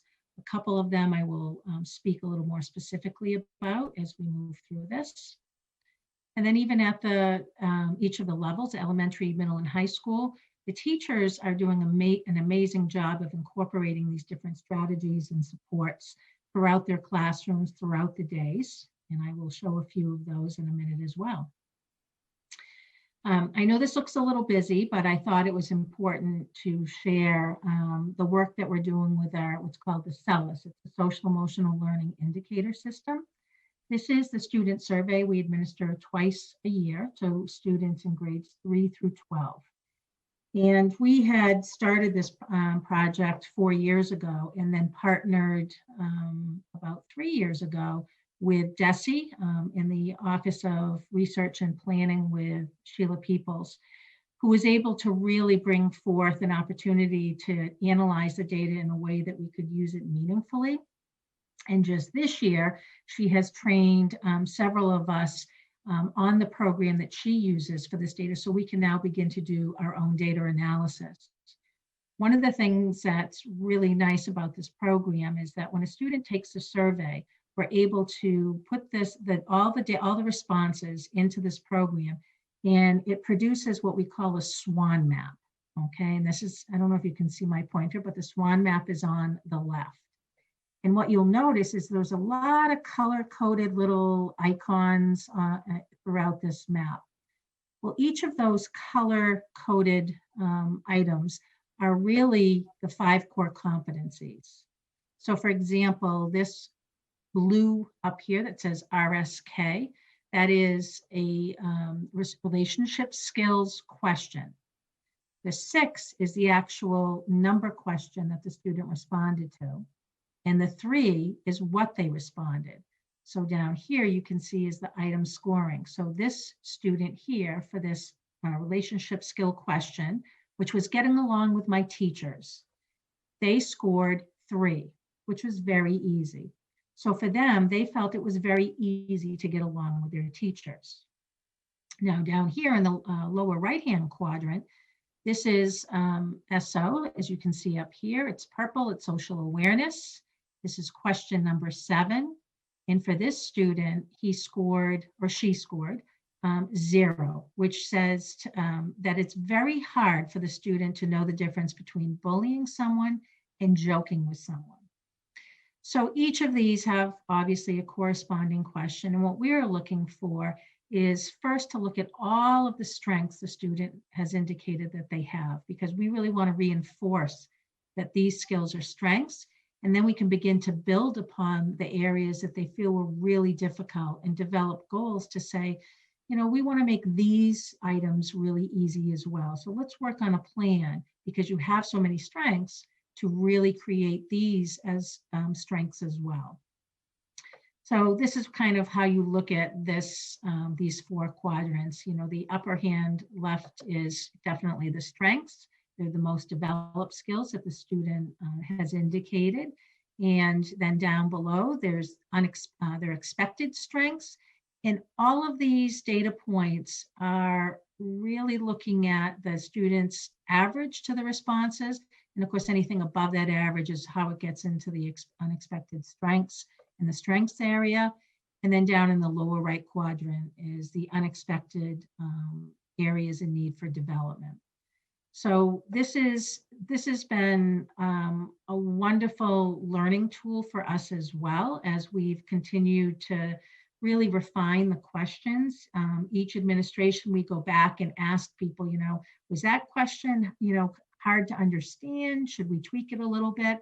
So we've been able to do that over the past couple of years to really refine the questions so they're understood. And then when we look at what can we do with these data, well, we're looking at lots of ways to use these data. So in the beginning, when we think about the fall and the spring administration, really being able to identify the students who might be struggling, really look at the relationship skills, because that's a priority for us. And are they struggling with relationship skills or having a trusted adult? Being able to design SEL interventions to support students, using those data in the student support teams when students are referred through our RTI process. Looking at these maps when there's a discipline or behavioral absenteeism issue. If I get a call and there's a concern about discipline or behavior, the first thing I'll say is let's pull them out. Let's see where the student felt where they were in terms of their skills, their social emotional learning skills. Using them to develop potential goals for 504 and IEP meetings for students who might be struggling with social emotional learning. Being able to use them for class placements to review with the teacher so they know who the students are in front of them and where they feel their strengths and where their areas for growth are in social emotional learning.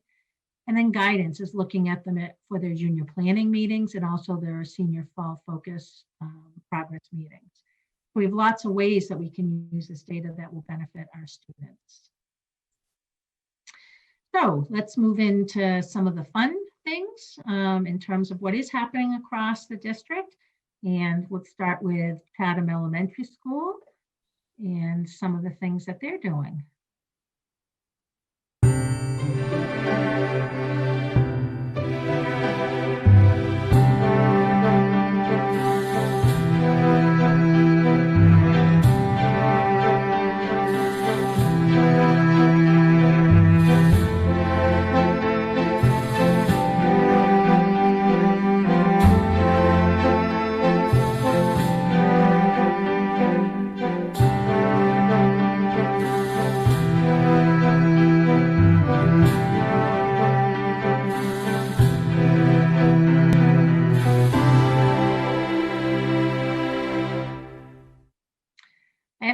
There was so much I could have put in this presentation, and I know I had to limit it, but I have to just continue to shout out to everyone across the district in the work that's being done.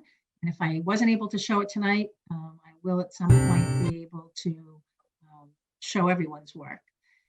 At HES, one of the first things I want to show you is they use what's called the SSIS system, which is the Social Skills Improvement System. And basically it is a social emotional learning screener, and you can progress monitor students' responses. And they do that right this year. They've done that twice. They did that in the fall, where their initial scores overall were 73%, where students felt competent in their social emotional skills. And the most recent administration has moved up to 82% for students in a proficient range in their social emotional skills. So it's nice to see there's progress, even in the face of the fact that kids aren't necessarily engaging the way they used to engage with each other, but they are still able to find ways to engage. Other things that are happening over at HES, they use a lot of the Michelle Garcia Winner strategies and supports through social thinking and zones of regulation. And these are a couple of the tools. This up here is called Tools to Try, and they're cards that you can pick and work on the social emotional skill on that card. So teachers have those little tool cards in their classrooms that they can use. The Superflex Bingo is part of the social thinking curriculum as well. Our school psychologist, Christina Fonts, is doing some horticultural therapy in terms of gardening, which she's really enjoying. And there's some other tools in terms of, ways in which I can calm myself, ways in which I breathe, and I statements. So they're using all these different tools to teach kids to really be able to be self-aware, for self-management, for all of those skills that we're working on. And then our nurse, Holly Tavano, did get a grant. So she, in the nurse's office, she has a library of books for social emotional learning as well. And at the middle school,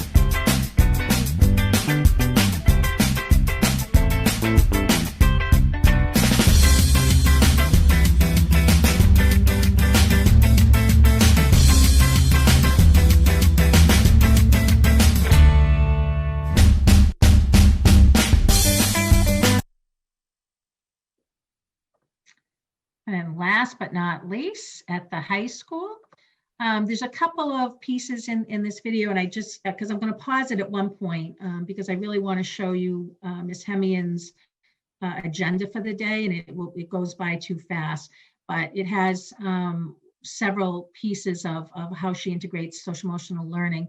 And then our SHORE students were tasked with creating an individual restaurant with menus and prices, and and really were cooking what was on their menus. And they were engaging in all of the social emotional learning skills throughout that project as well. Let me share this.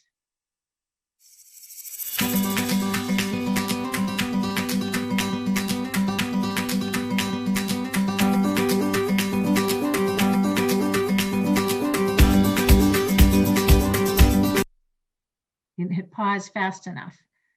Okay, so what I really wanted to point out was just how seamlessly Mrs. Hemme, and this is a lesson plan she's created, it's an upcoming lesson plan. But if you notice on her plan, she starts with a good morning and how are you feeling today, and using a Google form for students to indicate how they're feeling. She also uses a gratitude journal where they are indicating in their journal what they are grateful for. And the other piece she's using is a motivational journal. And so she's using all of these pieces for students, to check in and make sure they're doing okay before she starts her lesson, but incorporates it seamlessly with, which you wouldn't think, volumes by cross sections. You know, one would say that's not social emotional learning, but you can integrate social emotional learning into every lesson every day.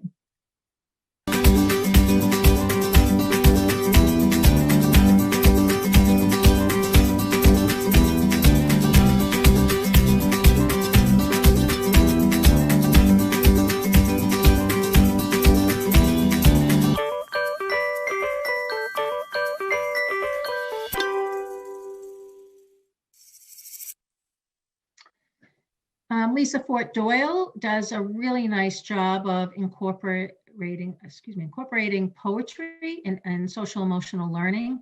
One of the activities she did with her students is she had them write poems about anxiety, and then she had students engage in conversations about, about the poems and ways they themselves manage or cope with their own anxieties. And some of these, when I read the poems that she sends to me, because I love reading them, it's amazing how honest kids are and how they're able to share their feelings through this medium. And I actually, if you didn't have a chance to read all of it, it's going to be read for you.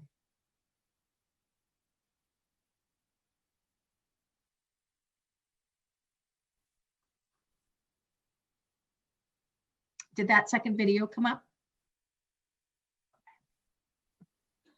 Not yet. It's not up? Nope. Okay. I think you just have to hit play, perhaps. The boy It's once up, thought, Melissa. It's up now. SEL in action. why he would Yeah, always it's up. have a smile on his face. He thought this place was a happy little town until his world came crashing down. The reality is that we live in a cruel world, even worse than dropping your ice cream swirl. They say all men were created equal, but how come I don't see it for other people? Is peace possible? Who knows? Let's just see how the world goes. What is right from wrong? Could the answer be in the form of a song? Why do we kill each other as a favor? Guess it's because of human nature. So you can see the power in the students' words and using poetry to be able to express themselves. And the fact that Lisa's using that as an opportunity for students to come together and talk about their concerns, their worries, their stressors, and talk to each other about how they each are able to manage what's going on around the world with them. Jackie Corrigan, another teacher, uses these very cool SEL toolboxes to create projects for students using the 5 core competencies.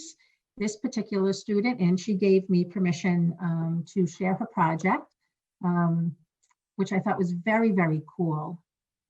And I'm not going to go through her whole presentation, but I just wanted you to see the breadth in which these students are really themselves engaged in social emotional learning and using it as a way to express themselves, but also to create goals. This is just taking a second to load.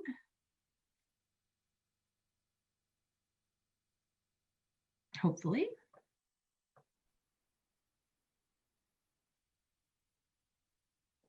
Oh, that will be a bummer if you can't see her presentation.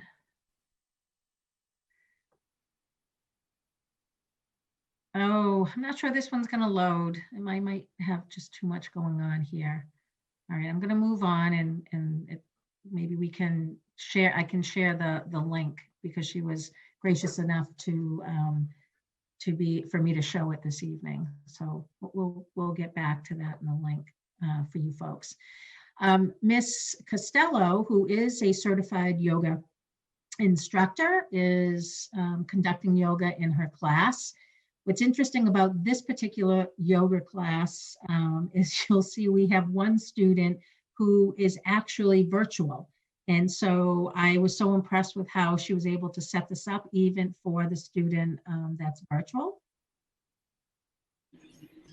Money. Back and do it. All right.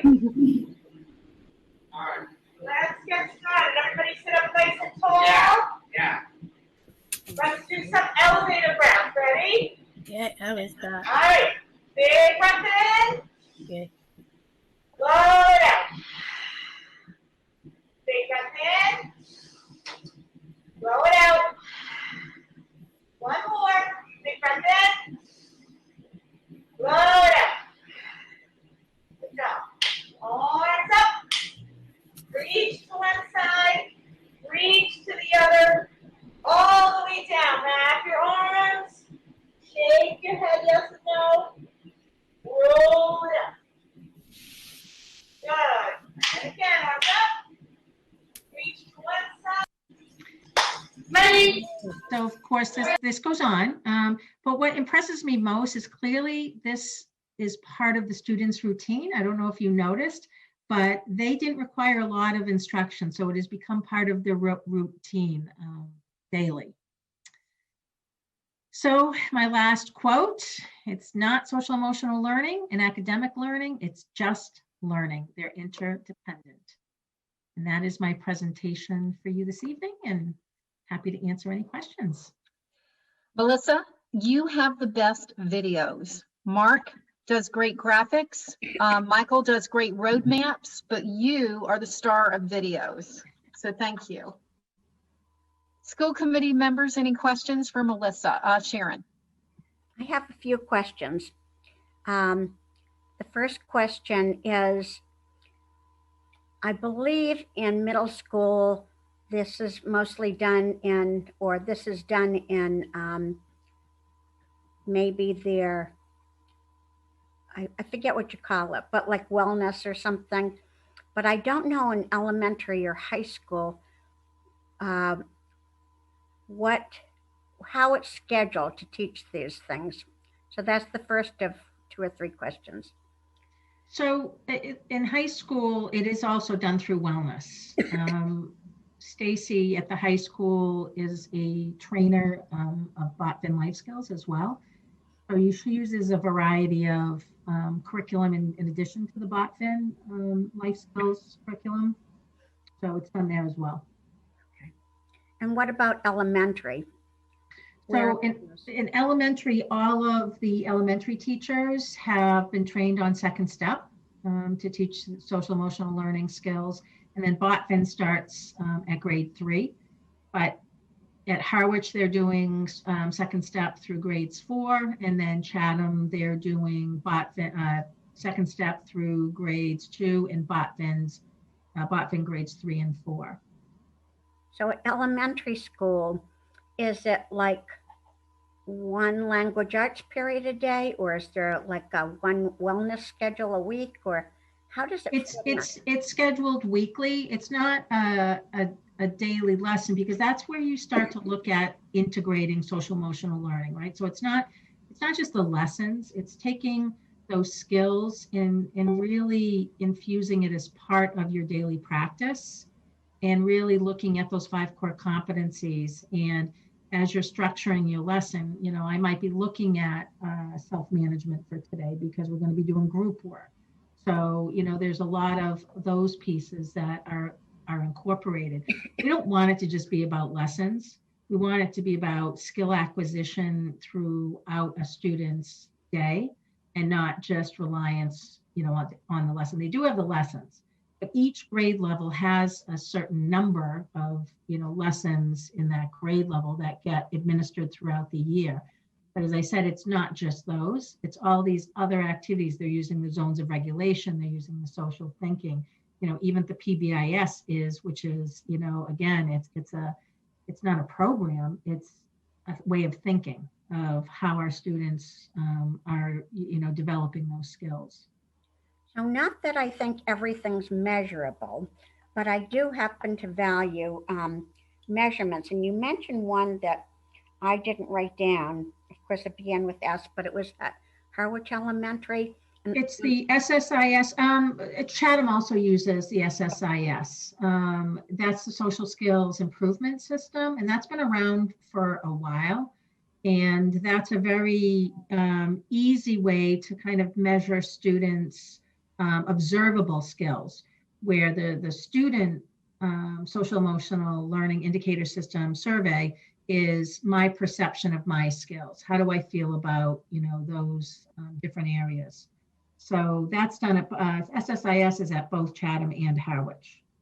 Okay, so so the one that's Chatham and Harwich is teacher ratings, and then the SCLIS one is student rating. Yes. And they both have, like, I'd call it a pre and post test, by like twice a year they get this or something, or? It's administered twice a year, yes. Okay, thank you very much. Sure. Thank you, Sharon. Anybody else?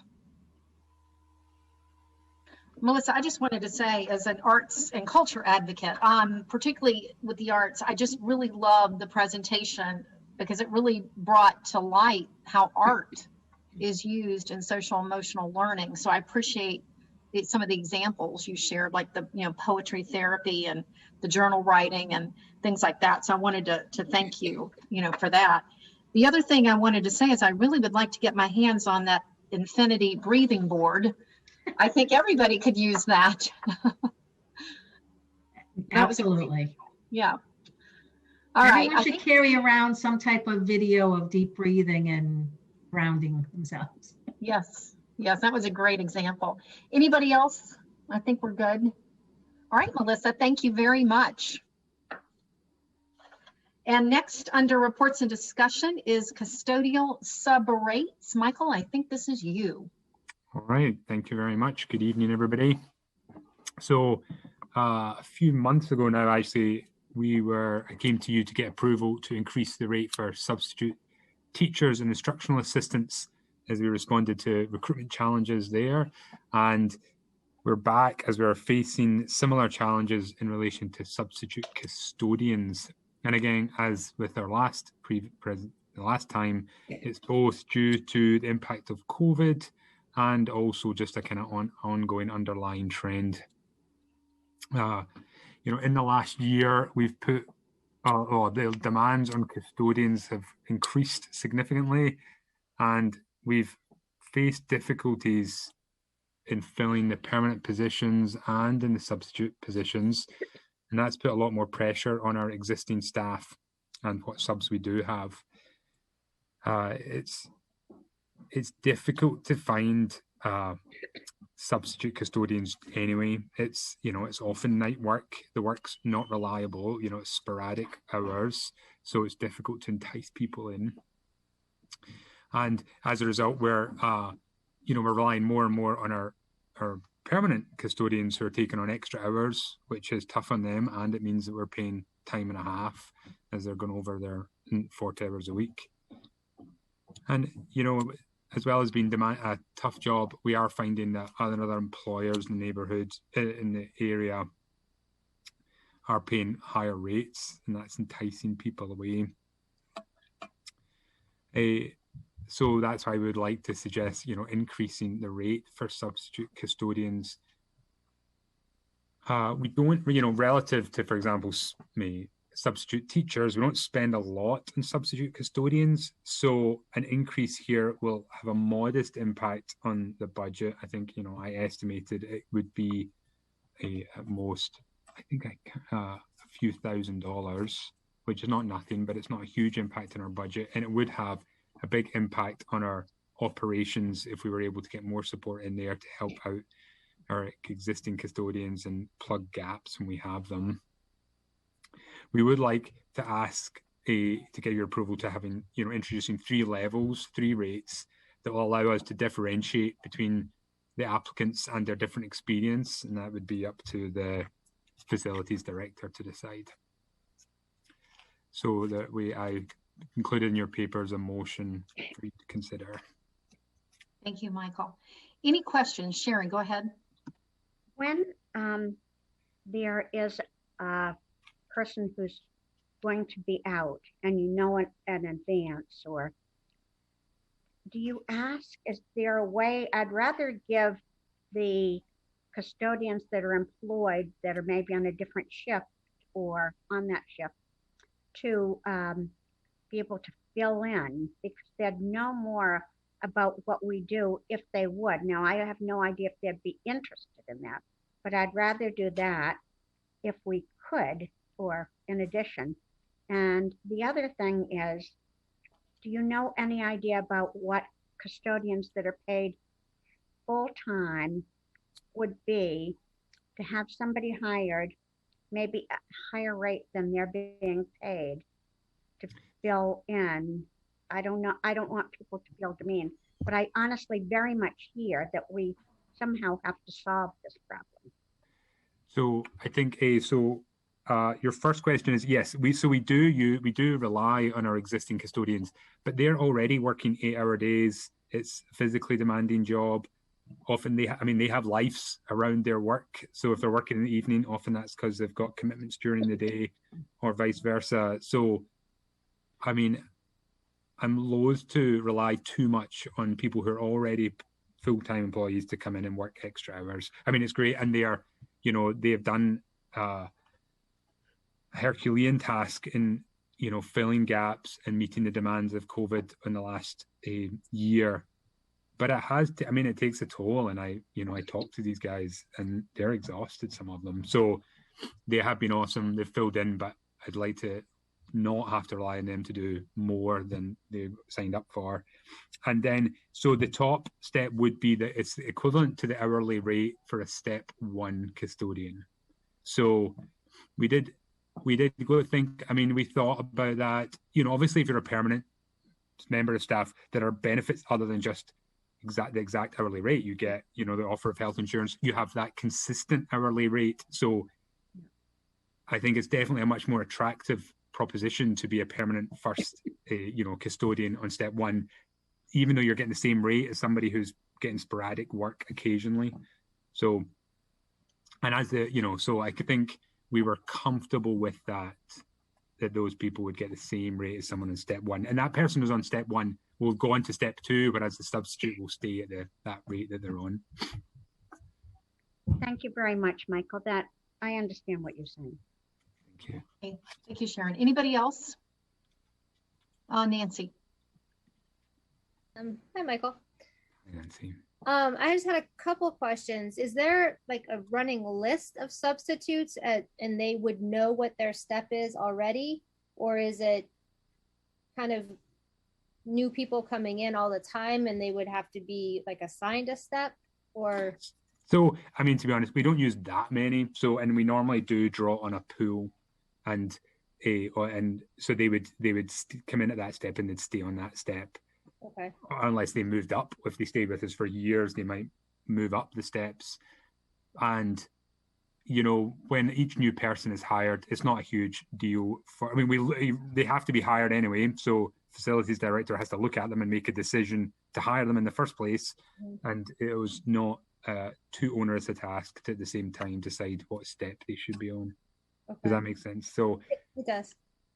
And then a follow-up would be, is it more likely that there's going to, and I'm not asking in terms of financial impact, I'm asking just more out of curiosity. Is it more likely that you'll have step 3 substitutes come in, or more likely step 1? So we talked about this a little bit, and I think it would probably be step 2 because, except we have some, we have step 2, and then if we have, people with a lot of experience, then it gives us the flexibility to offer them a little bit more to recognize their experience. And also if we have people retire and we want them to come back as substitutes, then we have the option of giving them that little bit more money to entice them to sign up for some hours. Okay. So, sorry, that actually led to another question. Uh-huh. So right now the current rate is $15.75 an hour. Yeah. So basically you'd be increasing it 90 cents an hour Yes. for the typical substitute Yeah. custodian coming in. Is Yeah. that enough that would entice people? I guess I quite, based on that information, I kind of question if that would be enough. I don't want to spend more money and Yeah. Well, I think the nice thing is if we find, I mean, to be honest, that we have some flexibility here. So if we are having applicants who have, well, it will be advertised as a range up to this amount. So this will help attract people in the first place, just having a higher sticker value. And then we can talk to them, and, Rick will have the ability to feel out the situation and see what he needs to do to attract people who seem good. Okay.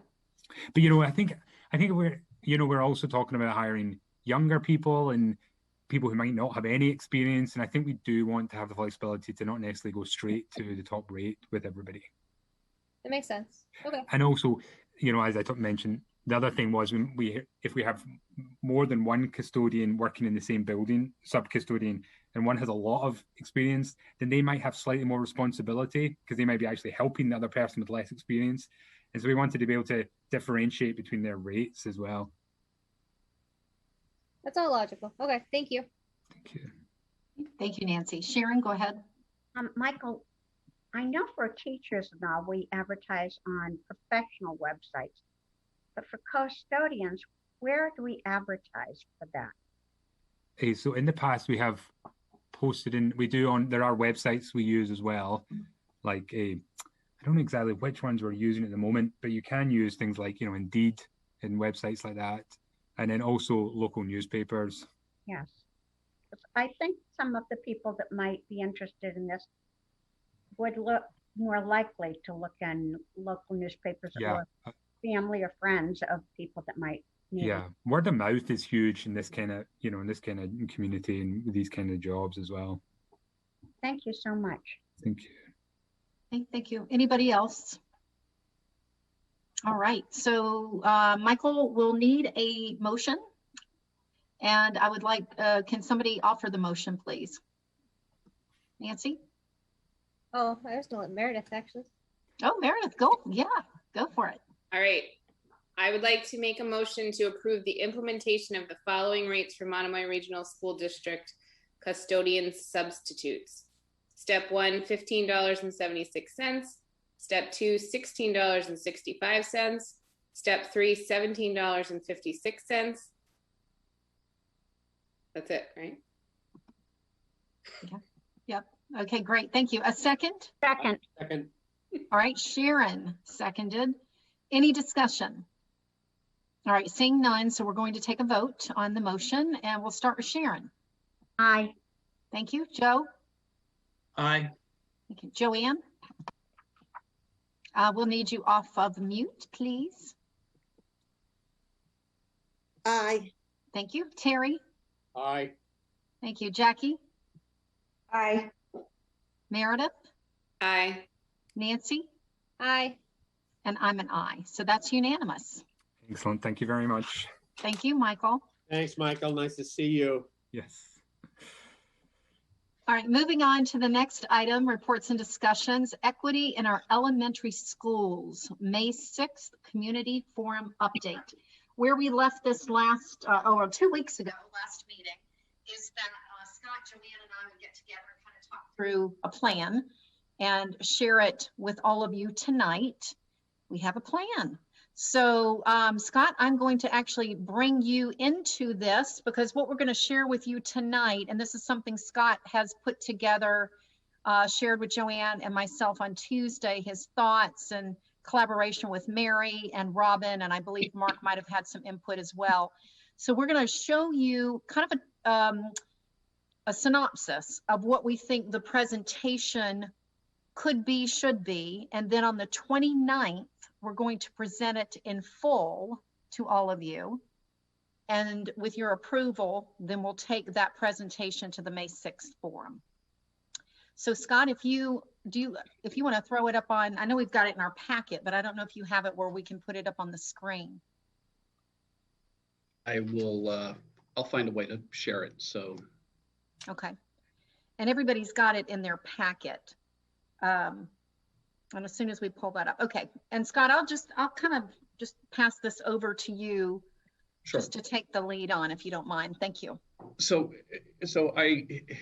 when last we met as the school committee, the question that I believe you presented to say, okay, here's the guiding question, or the question that should guide our upcoming forum on elementary schools, is essentially the question, what's the best configuration of our elementary schools for student learning?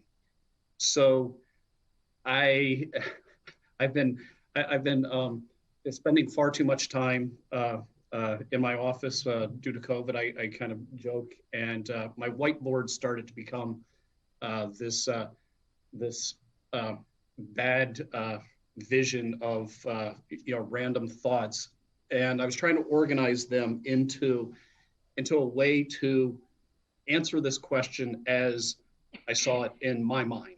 And the frightening way that I looked at it is that really there's the answer to the question sort of sits on this continuum of ever increasing quality of teaching and learning that you would see, depending on what model we're actually looking at. And some models would be could be looked at as a step backwards, and I would argue we don't want to be stepping backwards. And an example of a backward step is if one or both of our towns decided, well, let's pull our elementary schools out of the regional agreement, and I refer to that as maybe the NOSIT model.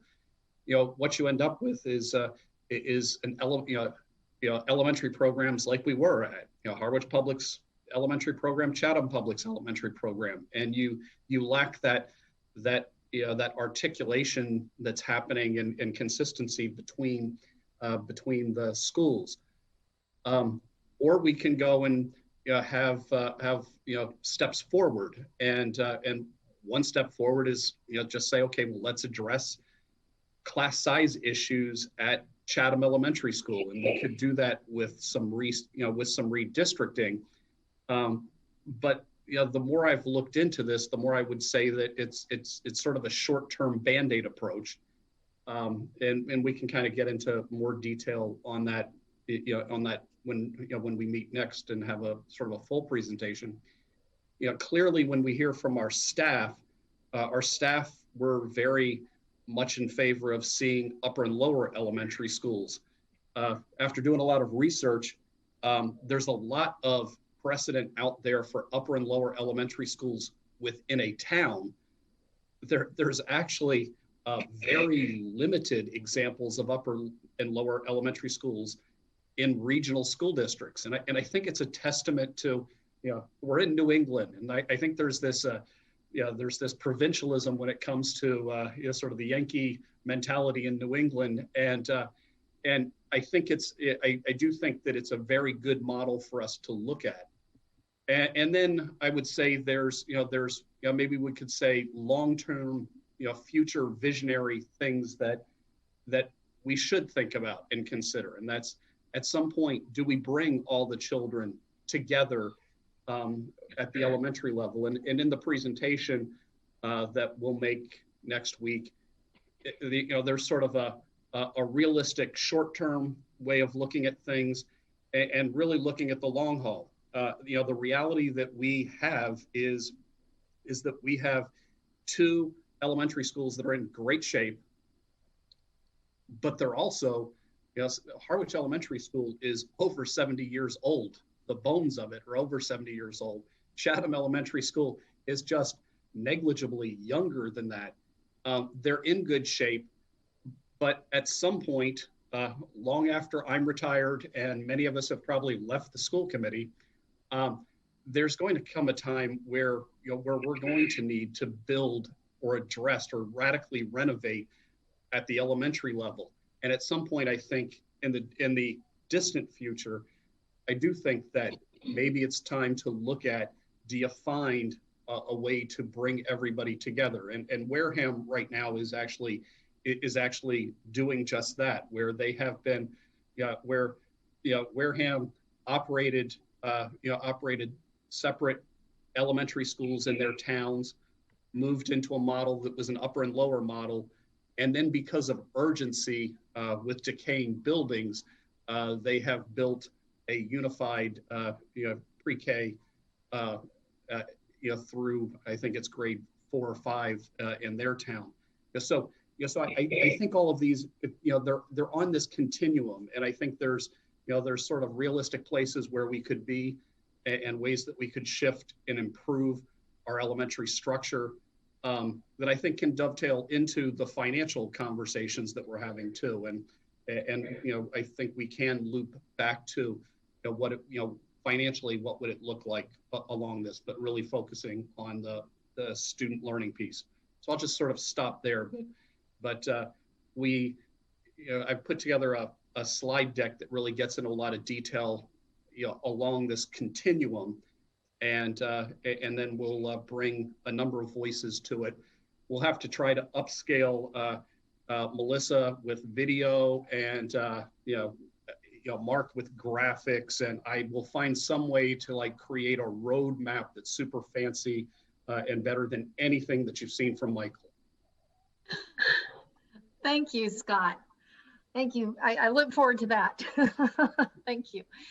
Any questions? So this is just the overview, and then next meeting, which is April 29th, that's 3 more weeks, we're going to, or Scott and his team will present the whole presentation to give us a chance to look at it, ask our questions, and be focused on the feedback that we get at the forum after everybody there has seen it.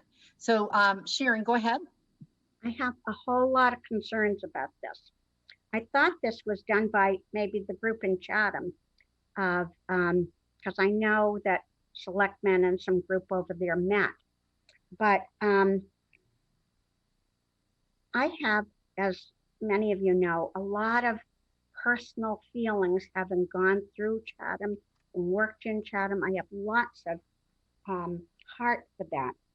But I'm elected by Harwich. And I have heard at least 50 people, and I haven't been seeking this out at all, very outraged that we would ever think of solving the problem of lack of children in Chatham, despite a lot of empathy for that, with requiring children to go, the problem that Chatham parents and others see with Chatham is they don't want to be forced to go to Harwich. And now we're putting in here that forcing Harwich kids, not out of school choice of selecting, but forcing them to go to Chatham to make up the difference.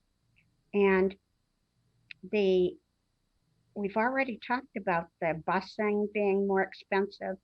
I don't see how this would save any money. I would love to find a solution to this. But I can really see a revolt coming up about this kind of thing if we're talking about that choice at all. I did some research into, because I mentioned having been a second grade teacher and kindergarten and first grade teacher in Chatham, that at the lower levels, it is not a deficit for those kids. At 3rd grade, maybe, 4th grade, definitely, it is being that. But the research that I've seen shows that the best configuration is K through 7, not any of these things, and definitely not breaking down to smaller groups where kids have to move around from school to school more frequently than they already do. Okay, Sharon, before I call on Scott, I just want to make it clear, we're not taking a position. These are simply, Scott's going to walk through all of these scenarios, and he and the administrative team are going to kind of offer their professional take on all of these scenarios. So I just want to make sure we're not taking a position, but we feel this has been out on the 2017 survey, the 2020 survey. So we're just putting all the options on the table, talking through them. It's a community discussion. So we're not looking to advocate.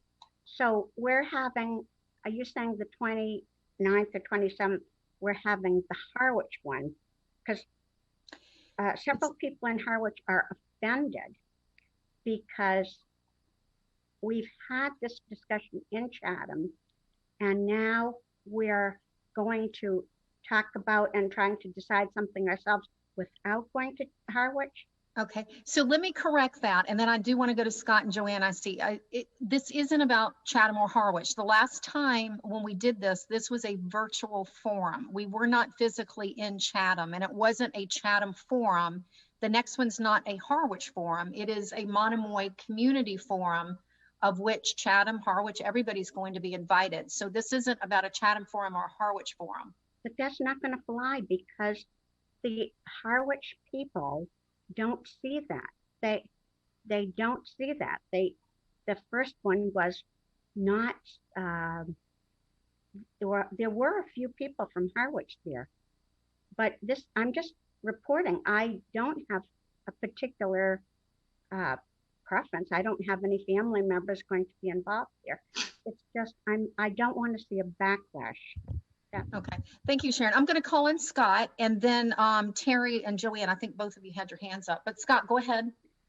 I think at the end of the day, it's, you know, the presentation that we'll make isn't trying to go fix a Chatham issue. It's, you know, the question is, what configuration is going to be best for all of Monomoy students, and it's really looking at a problem or a conundrum and saying, okay, how can we do things that's going to make things better, regardless of which town you're in, or you know, and again, I think different people are going to have different opinions. I'm not saying that you know, that this is going to be a presentation that's going to have everybody jumping for joy, but I think it definitely becomes food for thought, and I think can be something that can fuel a vigorous discussion in May. Thank you, Scott. Terry? Comment on Sharon. Sharon, you probably are speaking truth to the pain, but it's only your truth at the moment. What I think is happening here for the year is that finally, and we've talked about this for 4 months, someone's got to take the bull by the horns, gently. So our Board of Select people have been urged to continue to make that connection. And Chatham Board of Select people, we've had a virtual with all the challenges. And finally, about a month ago, we kicked around at our meeting that we would try to convene a group that primarily have educational experience, that they're full-time workers, and come up with what may in fact be how painful this is for all of us, but we can't just discount it. So we need to proceed in some fashion by getting as many Harwich mums and dads and Chatham again. And as I said maybe a month ago, the one big challenge of this problem is we can buy time. It's not going to happen in September. It maybe is 2 years away, maybe even. So we can't just ignore or just allow each month to continue on with this without finally addressing some way to come up with a plan that makes sense to most. So, you know, I can appreciate your feeling of people seeking you out and saying, this isn't going to work. It may very well not, but we've got to begin to open it up. Thank you, Terry. Joanne, did you have something you wanted to add? I was going to say exactly what you and Scott had just finished saying, which is it was a Monomoy forum, the first forum. And I do want to say that Joy Jordan has put out excellent pamphlets. She's got another one in the making, and it's to go to Monomoy parents, Harwich and Chatham parents. Sharon, I guess my question would be, because it just, you know, it sounds like it was misunderstood by parents or whatever. Is there any way you can get in contact with those 50+ people and just explain to them that Joy Jordan will put her piece, I don't even, do you know when it's going online by chance? Tina, her brochure is so open. Yes, actually the plan based on consensus tonight, because it was going to be a question I was just going to throw out to the group. If you like the question and you like what you've seen on the timeline or how they're going to present it, then the plan is that Joy's going to work with us and we're going to get a flyer out maybe tomorrow whenever Joy can get to it. Yeah. And we're going to get it out to start marketing. Scott, go ahead. Just to emphasize one thing, it's not a timeline. It's a continuum of what would be better models. So, yes, thank you. So in no way, shape, or form is this a recommendation that we follow a timeline and go this followed by this followed by that. It's simply a stepping back and looking at the data. And Sharon, I think in reference to sort of notions of K7, it's also looking at the real constraints that we have. You know, we don't have buildings that would fit K7s. We have the buildings we have. So what can we do in the buildings we have under the constraints that we have to come up with the best system that we as administrators think, and we'll be getting, bringing in voices of our teachers in the presentation as well, would make the best sense for children. Yes. And thank you, Scott, for clarifying. And that was a total misspeak on my part. It is not a timeline. I think I've got timeline in my head just because I know we're on a larger scale looking at that. But it's kind of an outline, basically. It's an outline for the presentation. Sharon, I'll come back to you in just a second, but Nancy and then Joanne and then Sharon. So I really appreciate the question. So what is the best configuration of Monomoy's schools for Monomoy's elementary schools for student learning? I think that's a great question to start with. I also really appreciate the fact that the administrators and the teachers will be speaking to the different options and the different styles. My concern is that with this continuum, it looks like a decision has already been made on what the best suggestion of high quality education would be. And whether that is the best suggestion of what high quality elementary school education ends up being, I feel like everybody's going to come with their back hairs up with it.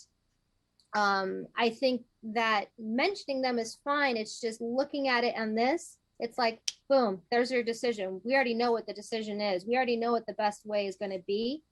And while it might end up being that, I just would hate to have people coming in on the defensive and questioning that portion. So I don't know if shifting the conversation of saying we will have administrators and teachers talking, and this is ultimately what we came to find out and explain why.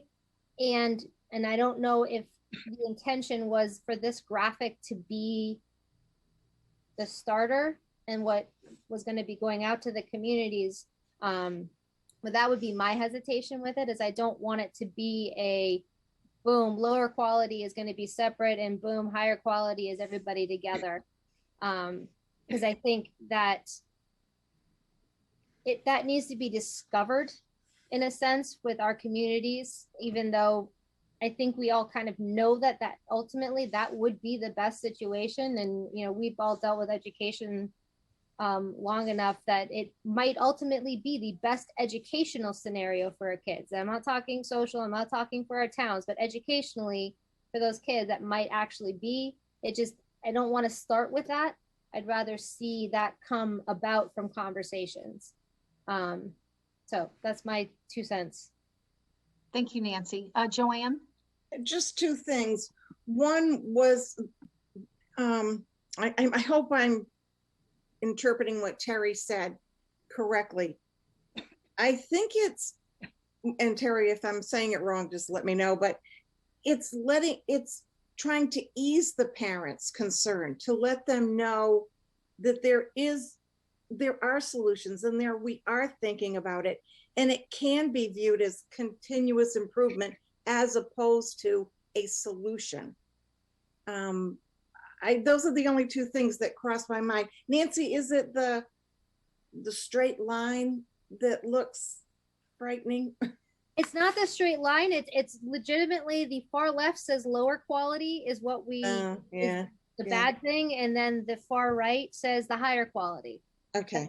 That's I'm sorry, Madam Chair, I didn't request. No, that's okay. That's all right. I was going to ask you the same question. All right. Those are the only two things I had to say, because I really think if we look at it to try and alleviate the parents' concern, I think, as Terry said, that we've got to do that for them. And the other piece is improvement, not solution. Okay. Thank you. Sharon and then Joe. Sharon? So I feel very strongly that there were lots of parents that didn't come, didn't know this was anything that was going to affect Harwich. Of course, the Chatham parents were there, and there were some from Harwich. But I feel like if we go into a thing where some of the people feel that teachers are trying to sell them something, and you see, some of these people might not even be parents. Some might be parents, some might be just taxpayers. I don't know. But, you know, I have lived here for all of, you know, not all of my life, but growing up and for decades now. And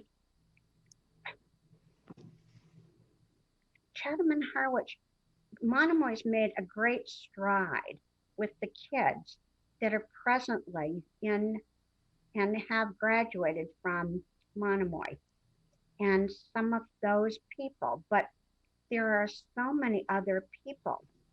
You know, they're going to want to know not just how the learning is, but how they're, you know, what's going to happen with the money. But they're also going to want to be heard. And so I'm just talking like, sort of like Nancy said, that in the last few years, I've seen people really stand up and be having a hard time with a lot of things. Money's one of them. But things this year seem to be calmed down. I'd love to have this work out so people do not have a bad reaction, and that we're open, because I personally don't even feel like we are open now. I feel like since this has appeared, which came out of the complete blue, because we weren't talking about this at all as of last anything I knew. And now it's come out of the complete blue. So I feel I'm being sold on this. Okay, Sharon, thank you. Joe, go ahead. Okay, I was unmuted and now I'm muted. I'm on air, okay. I know at a previous meeting, I had requested that the administrators, particularly in the elementary principals, superintendent, perhaps the director of curriculum instruction and assessment, in fact, should come forward in a forum and say, here is what we think is the best idea. At some point, I really do think it's important for the public to hear what the professionals think is the most advantageous way forward educationally for their children and for the students of the community. So partly in the questions or concerns that have been raised tonight, or the sense that this is new, I know at least I was asking for that last time around. And I think one other consideration I raised is we should, in considering all of these options, we should also think about going back to a poll in December. We should also think about what the teachers suggested was important. All right, next point. When I looked at this page, I got a little worried because the design and the appearance of it, it would look like the lower quality, the worst quality is what we're doing now, which is to have towns running two separate elementary schools, Chatham Elementary and Harwich Elementary. So what we're doing now is really the worst quality. That's how I saw potential interpretations. And then the best thing to do in terms of education for K4 is put all the students together. So that would mean we no longer have town elementary schools. We have one elementary school and we bunch all our kids there, and that's the best option for the higher quality. So it would certainly seem to suggest that now what the administrators and by virtue of extension, the school committee is suggesting, oh, what we're really talking about is we just, we're looking to create just one elementary school. And it, given the way things can be read, that's how I would perceive a potential reading in this. So I think to some extent I'm echoing Sharon's concerns, but the other part of it is, frankly, backlash. There's going to be backlash, front lash, side lash. We're all in for a lot of lashing in the next year or so. And keep that in mind when we're thinking about a year in the future when we're looking for a school committee chair. There's going to be some lashing. And that's, I think, just to make one concluding point for the little hint for the future, I think it would be terrific if a future school committee chair, the next school committee chair, was not merely someone from Chatham, but someone who has attended school in Chatham, perhaps graduated from Chatham schools, or has children in Chatham schools. I think that would be a strategically important consideration and would allow us to gain the best possible hearing, because I see a bad moon rising. All right, thank you, Joe. All right, so what I'm hearing is the question itself is okay. Is there anybody opposed to the question? All right, all right. So I think that at least allows us to move ahead with the flyer, because we do need to get the flyer out. We need to get marketing the forum. So as long as the question is okay, then Joy, and thank you for offering to help us with this. We'll get this put together so that people can get this on their calendars. We can market it to Chatham and Harwich and everybody in Monomoy. What I'm hearing some concerns with is perhaps the design of the slide. And I guess the only thing I'm going to say is I never even, Scott, when you first shared the slide with me, I think I immediately knew where you were going with it. And so, which is interesting because I didn't even see some of what's been shared tonight, but I absolutely hear you and understand. So maybe it's just a little bit of the design. Maybe we just change the design of that slide and maybe some of the wording, because it wasn't, as I understood it, it wasn't that we're taking a position. We're not saying that this is fact, this is where we're going. It was really to put some possibilities on the table, because we've already had 2 surveys with these various options, and we wanted an opportunity to let our experts, our administrative team, talk about the different options, offer their thoughts, and then we open it up to the community to put their thoughts in and ask their questions. That's kind of what I saw. And Joanne, I think we both kind of were real clear on what it was about. So I appreciate the feedback.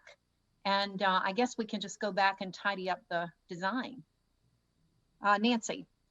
So kind of to create maybe some mystery for people who don't actually watch our meetings and probably wouldn't watch our meeting before the flyer came out. I like the wording, the kind of the descriptors that go with the options. So I'm kind of picturing, well, so you use that question, what's the best configuration?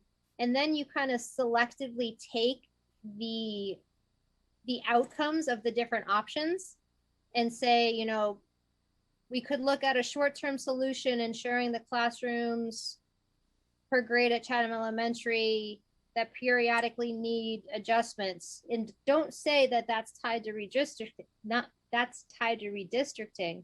Just leave that as a descriptor of, is that the best configuration? And then, another current, I'm on my computer sideways trying to look at the picture. So I have to scroll backwards and sideways and my brain isn't functioning right. So if then you take the other one that says a future scenario that could maximize connection, collaboration, and consistency. That's another scenario that could be best. So instead of giving labels to the descriptors, leave it to the imagination and let people think, hey, you know what? I like that one better, or that one doesn't sound so bad. Why is that good or why is that bad? And may prompt more questions. Just a thought. Okay, good idea. We will consider that. Yeah, thank you. We're just looking at the flyer design, so we'll write that down, Joanne, and then talk to Joy about, I guess, laying all that kind of thing out. And Scott, anybody else with another comment? All right, so what I'd like, just with consensus, so we're going to move ahead with the question. Nancy, we'll see what we can do with your suggestion, if it's possible in the design of the flyer. I don't want to make it too crowded, but maybe, we'll play around with it. And then once we can get that put together, we'd like to go ahead and get it out so that people can get it on their calendars. Because right now we're less than 30 days and I want to give people time to get this on their calendar. So it looks like nobody's opposed to the question or the flyer. So we're going to go ahead and move ahead with that. And we still have time to work on the design of the presentation, of which we'll come back on the 29th. And Scott, I guess, we'll have it presented at that time for your feedback, for your questions before it goes to the forum. All right, anything else? Any final comments? All righty, moving on to the next section is subcommittee reports. And Sharon, as the subcommittee chair, do you want to take the lead? You don't have to read the whole policy because it's in our packet, but I don't know if you want to just summarize or just kind of highlight. We've got 2 readings, so you can take one and then we'll take questions. And Sharon, you're on mute. So there are 2 policies on the agenda, but one of them is going to be postponed. The online fundraising will be postponed. And so the school choice draft is coming forward to you. And the front of this mostly just talks about the dates of May 1st and July 4th and those kind of dates that we've discussed. But on the back of it, if you haven't looked at this, the back talks about sibling preferences, and that is by law. And number 3, inter-district choice plan, we've decided, if this gets passed, that Harwich or Chatham students have priority placement if there's a lottery, if there's seats available at the elementary school in the town which they do not reside. So that isn't presently in our policy, but that is the proposal. And then secondarily on number 4, that give preferences to admittance to the Monomoy School District employees, children of employees, or town employees for Chatham or Harwich. Are there any questions? Nancy? Oh, go ahead. Thank you. So I was under the impression that we had to vote each year to accept school choice. This makes it sound like we vote each year to withdraw from school choice. We do have to. Maybe the sentence you're talking about, I mean, usually we think we can only benefit by accepting it. So we pretty much, it's a no-brainer that we do it. But where's the sentence that you're questioning on here? 1D, the last sentence. Oh, okay. Well, that means because right now we are in it. But you're technically correct that we do have to vote to continue it, I guess.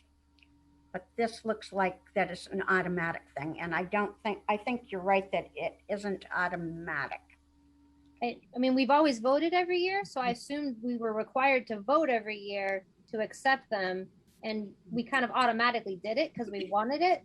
But I don't know if that line, I mean, actually, that whole section, that D section, is very confusing to me.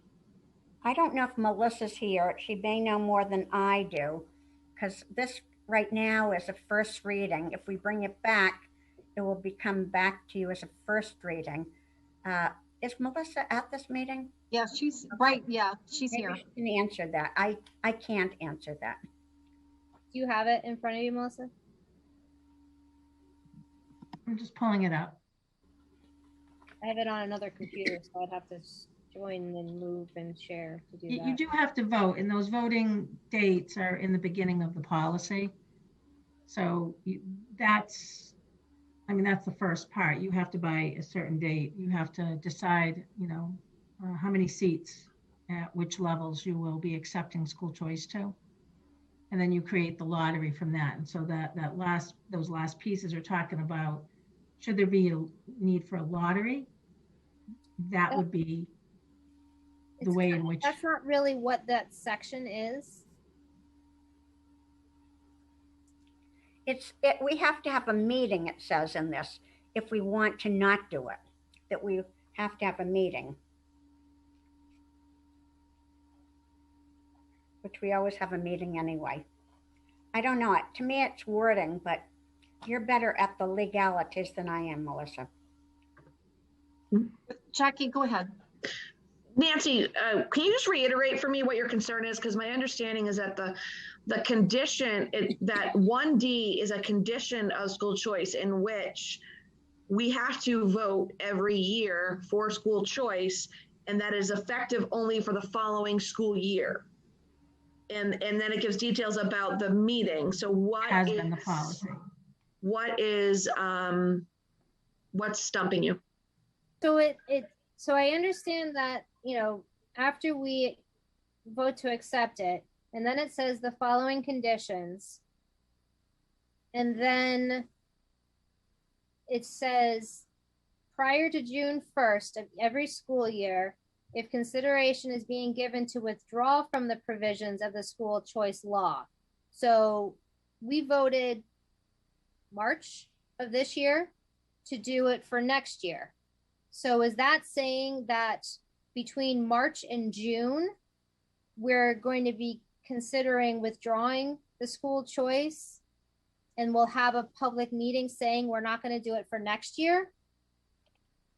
Now I see. Okay. That's what I'm not understanding what that is.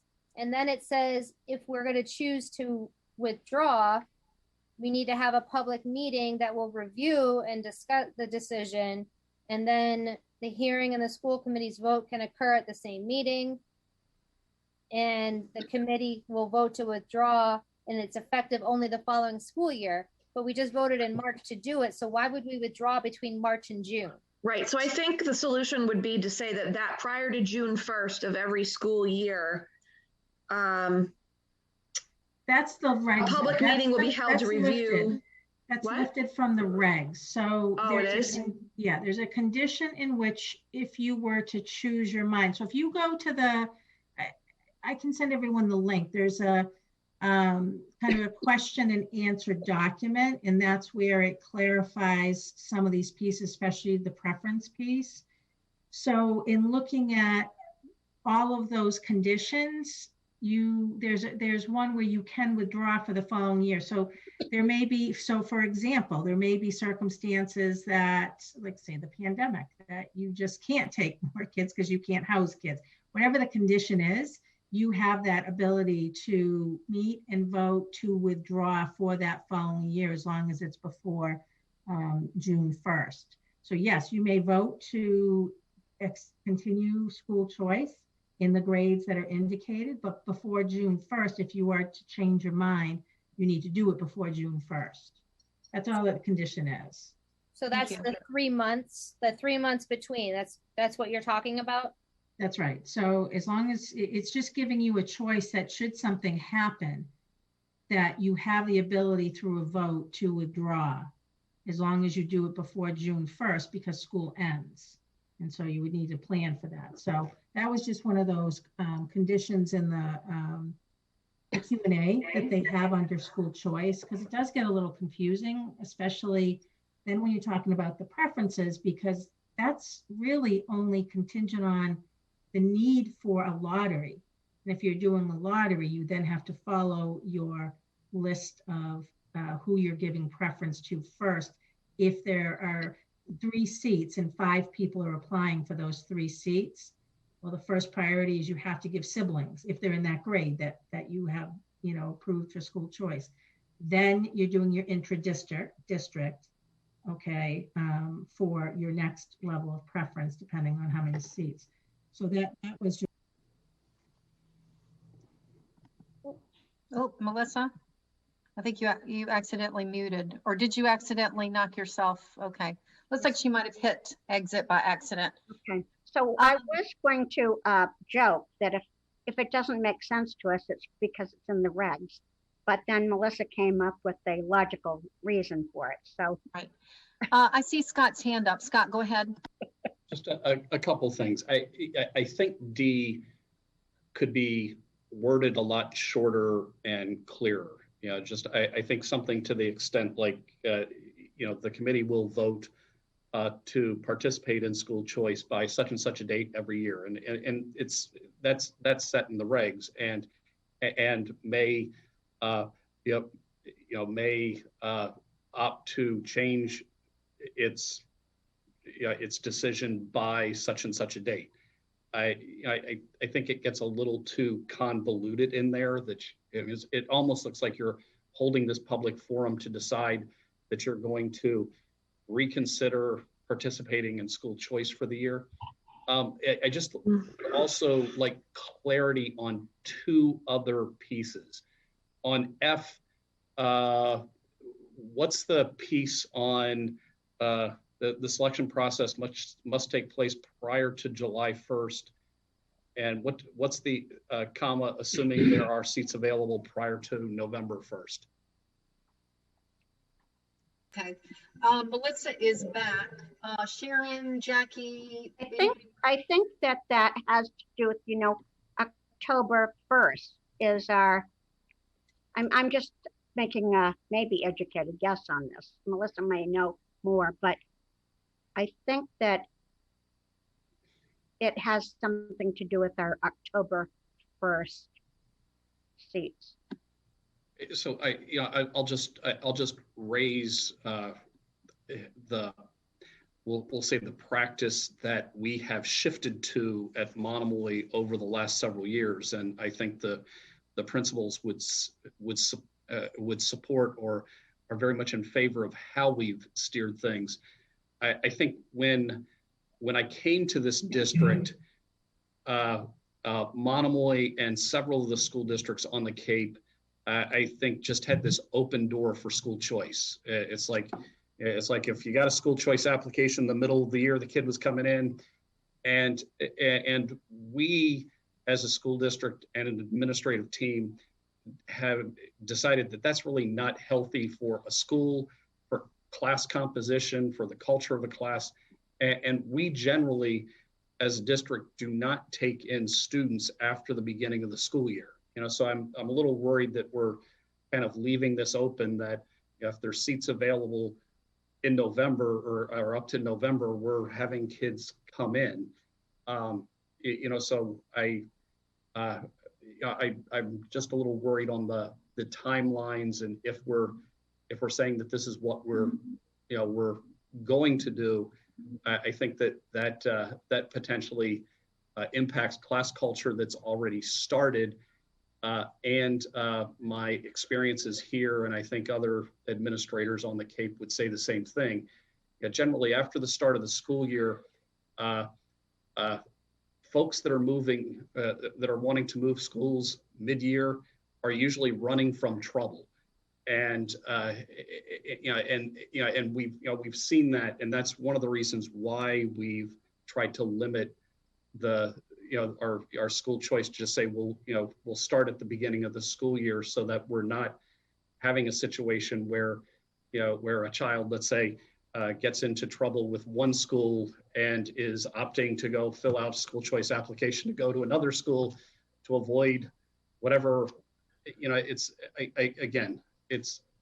just worry about the timeline. The other question, comment I had just deals with the sibling preference B, where it says siblings have a common parent either biologically, and it says legally or legally through adoption. I don't know if maybe just saying or legally period. Again, this is me having a greater sensitivity this year with a foster daughter, that there's a legality there, but she's not adopted, and so I think there are times that families have children in their household, and there's a legal component there, but not necessarily adoption. Okay, thank you, Scott. That's a good point regarding that one. Jackie, I saw your hand up.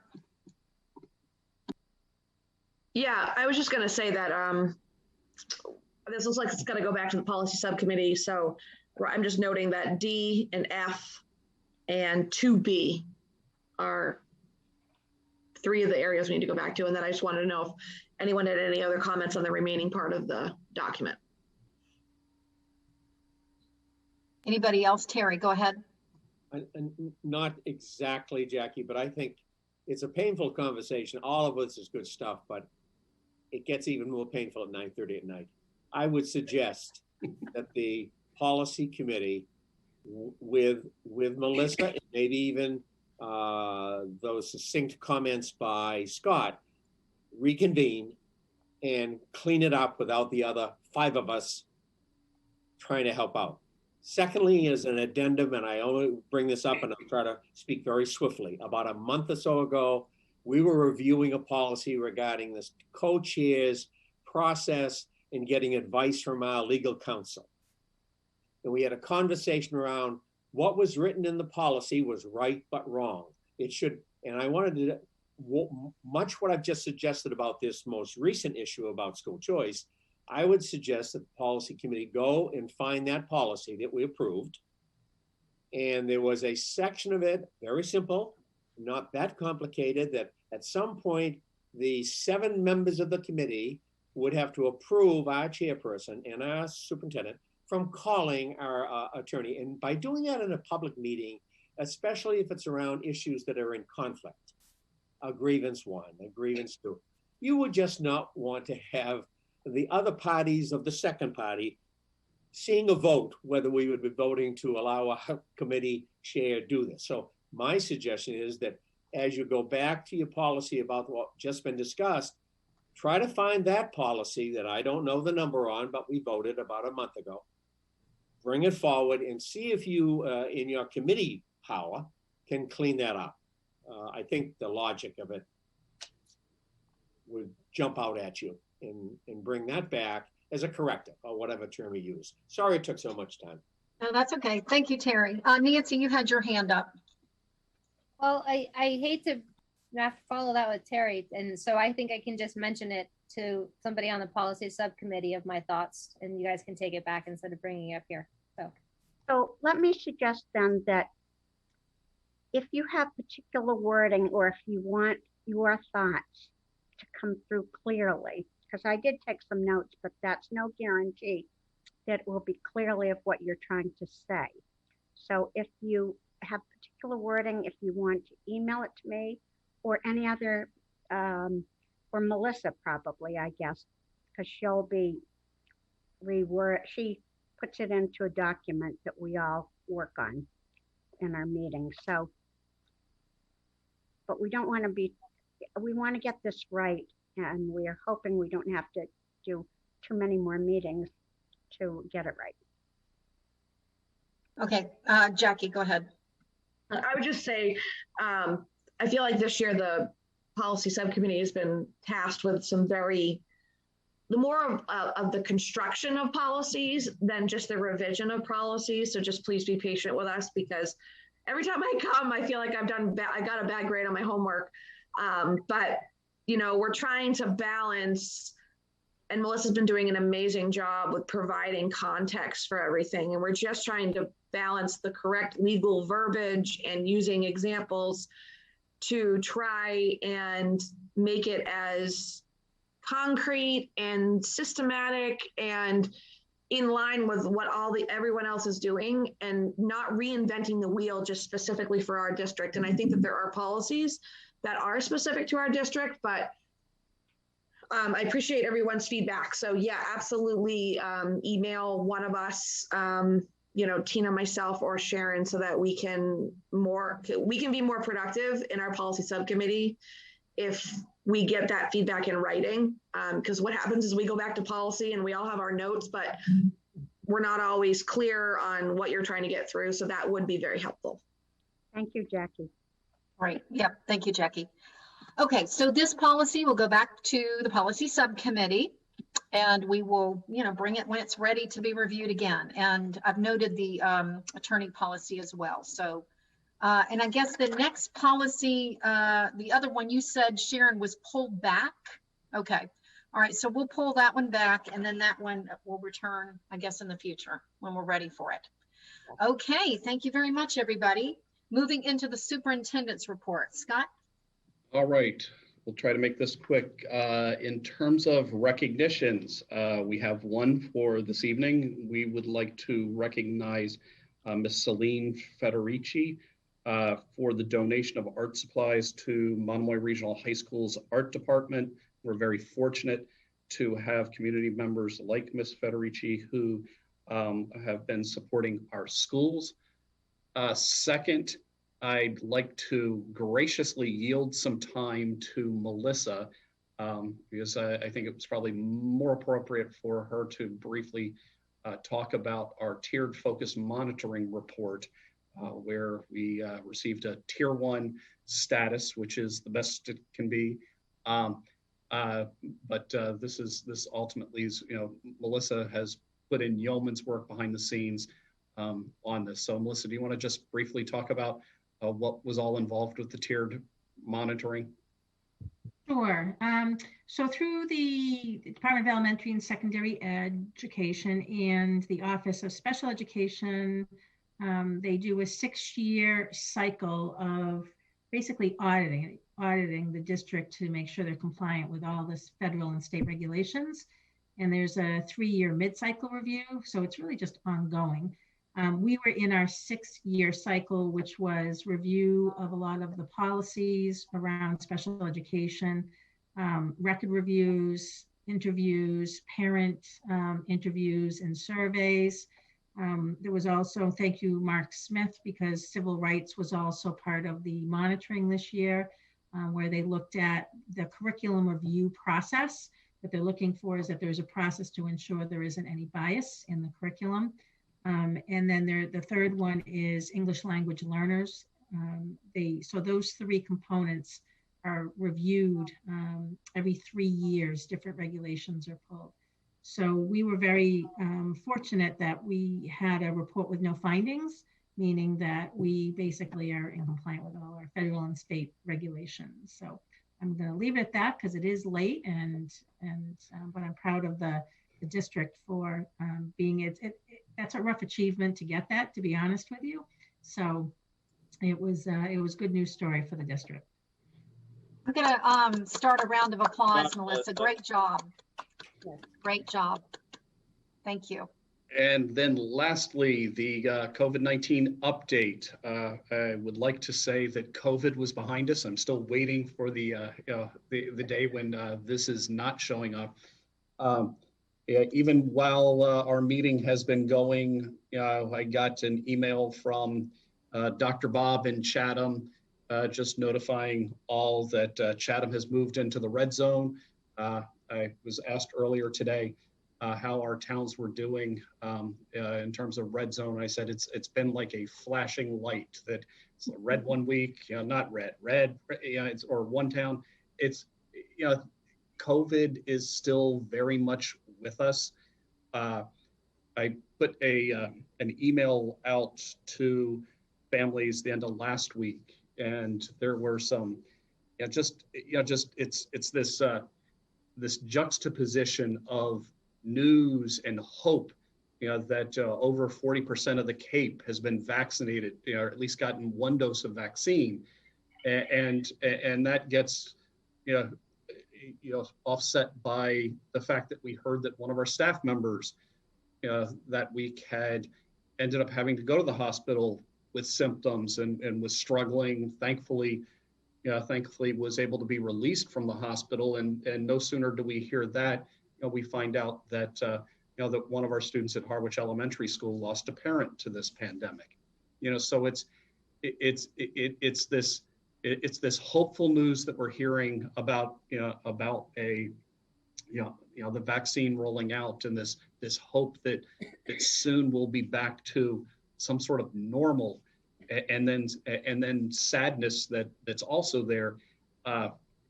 Even today, we have been doing pool testing that I shared with the school committee for now. I think we're on week 5. It's all blurring together, and what we are finding with pool testing is that the pool testing's not telling us anything we don't already know by the time we get the data.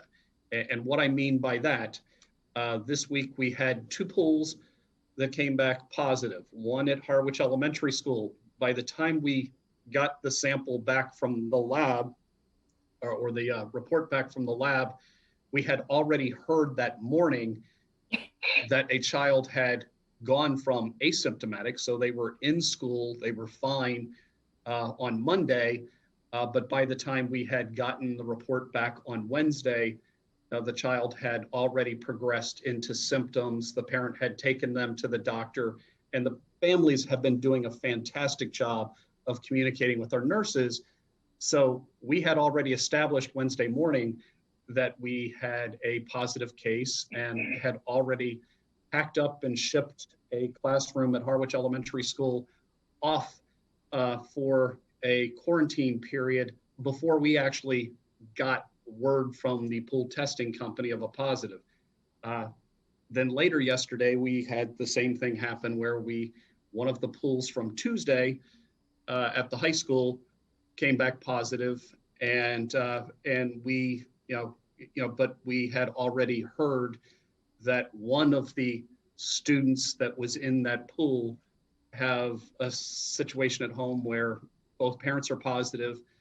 The child was already, having some symptoms and was presumed positive, tested, and confirmed positive. So, so I think the long and short is every case that we've had, we've actually found out that we knew the positive before we got the result back. So I'm conflicted at the moment, and have shared that we're putting in a lot of manpower, or woman power, as the case might be, behind the scenes for pool testing to have it tell us things that, because families have been so great at reporting, it's telling us what we already know.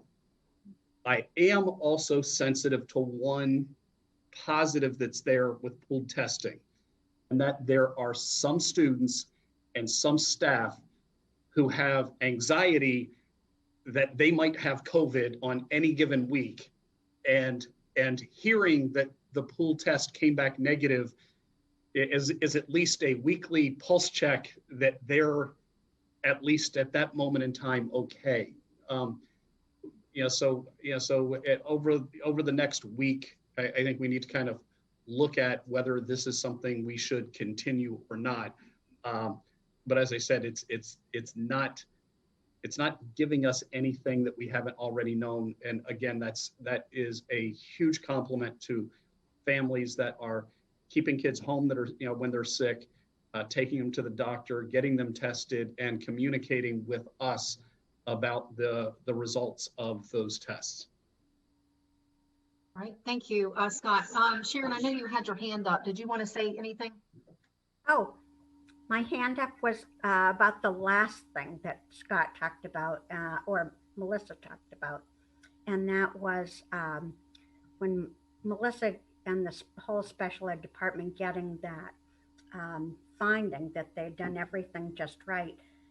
Every 3 years when I worked in the Chatham schools, we had to do that. And I was involved on it a lot of times, and I know it's really huge. It's like, I don't know, if you have every single schedule on the income tax to do, it's like minor compared to this project. It's a very big project, and most people, most special ed departments do not get a finding of everything's fine. So I just wanted to brag about that or praise that. Thank you, Sharon. And I just gave a little celebration for Melissa. Okay, thank you so much. All right, so we have moved down to the bottom of our agenda, and we've covered everything except for declaration of surplus. If I could have a motion, please. Looks like Jackie's attempting to come off of mute to try it out. Nancy, you're up. Oh, I was already off mute. I was trying to say Meredith. I can do it. I just had to pull it up. Thank you, Meredith. I would like to make a motion to move all items to surplus as presented in our packet. Thank you. And Nancy, all right, Meredith made the motion. Nancy seconded. Any discussion? Seeing none. All those in favor, starting with Sharon. Aye. Thank you. Joe? Aye. Thank you, Terry. Aye. Nancy? Aye. Jackie, and you'll have to come off mute. Aye. Thank you. Meredith? Aye. All right, thank you. And I'm an aye. Joanne had to leave the meeting early, so that's unanimous and that passes. And speaking of Joanne, the presentation of warrants, because we're meeting remotely tonight, Joanne has signed the warrants on our behalf. And so just wanted to share that. And our next meeting is on April 29th. So that's 3 weeks. Just make sure you make that note. April 29th is our next meeting. Hope everybody has a great spring break. And if I could have a motion to adjourn, please. So moved. Thank you, Sharon. Second. And Nancy has seconded. So we're going to roll call for motion to adjourn. Sharon? Aye. Thank you. Joe? Aye. Thank you, Terry. Aye. Nancy? Aye. Jackie? Aye. Meredith? Aye. And I'm an aye. And Leah, for the minutes, Joanne left at 9:15. And everyone, the meeting is adjourned at 9:46. Happy spring break. We will see you on the 29th. Have a Great good evening. presentations, Bye, everyone, everybody. tonight. Good night, everybody. Yes, good job. Good night.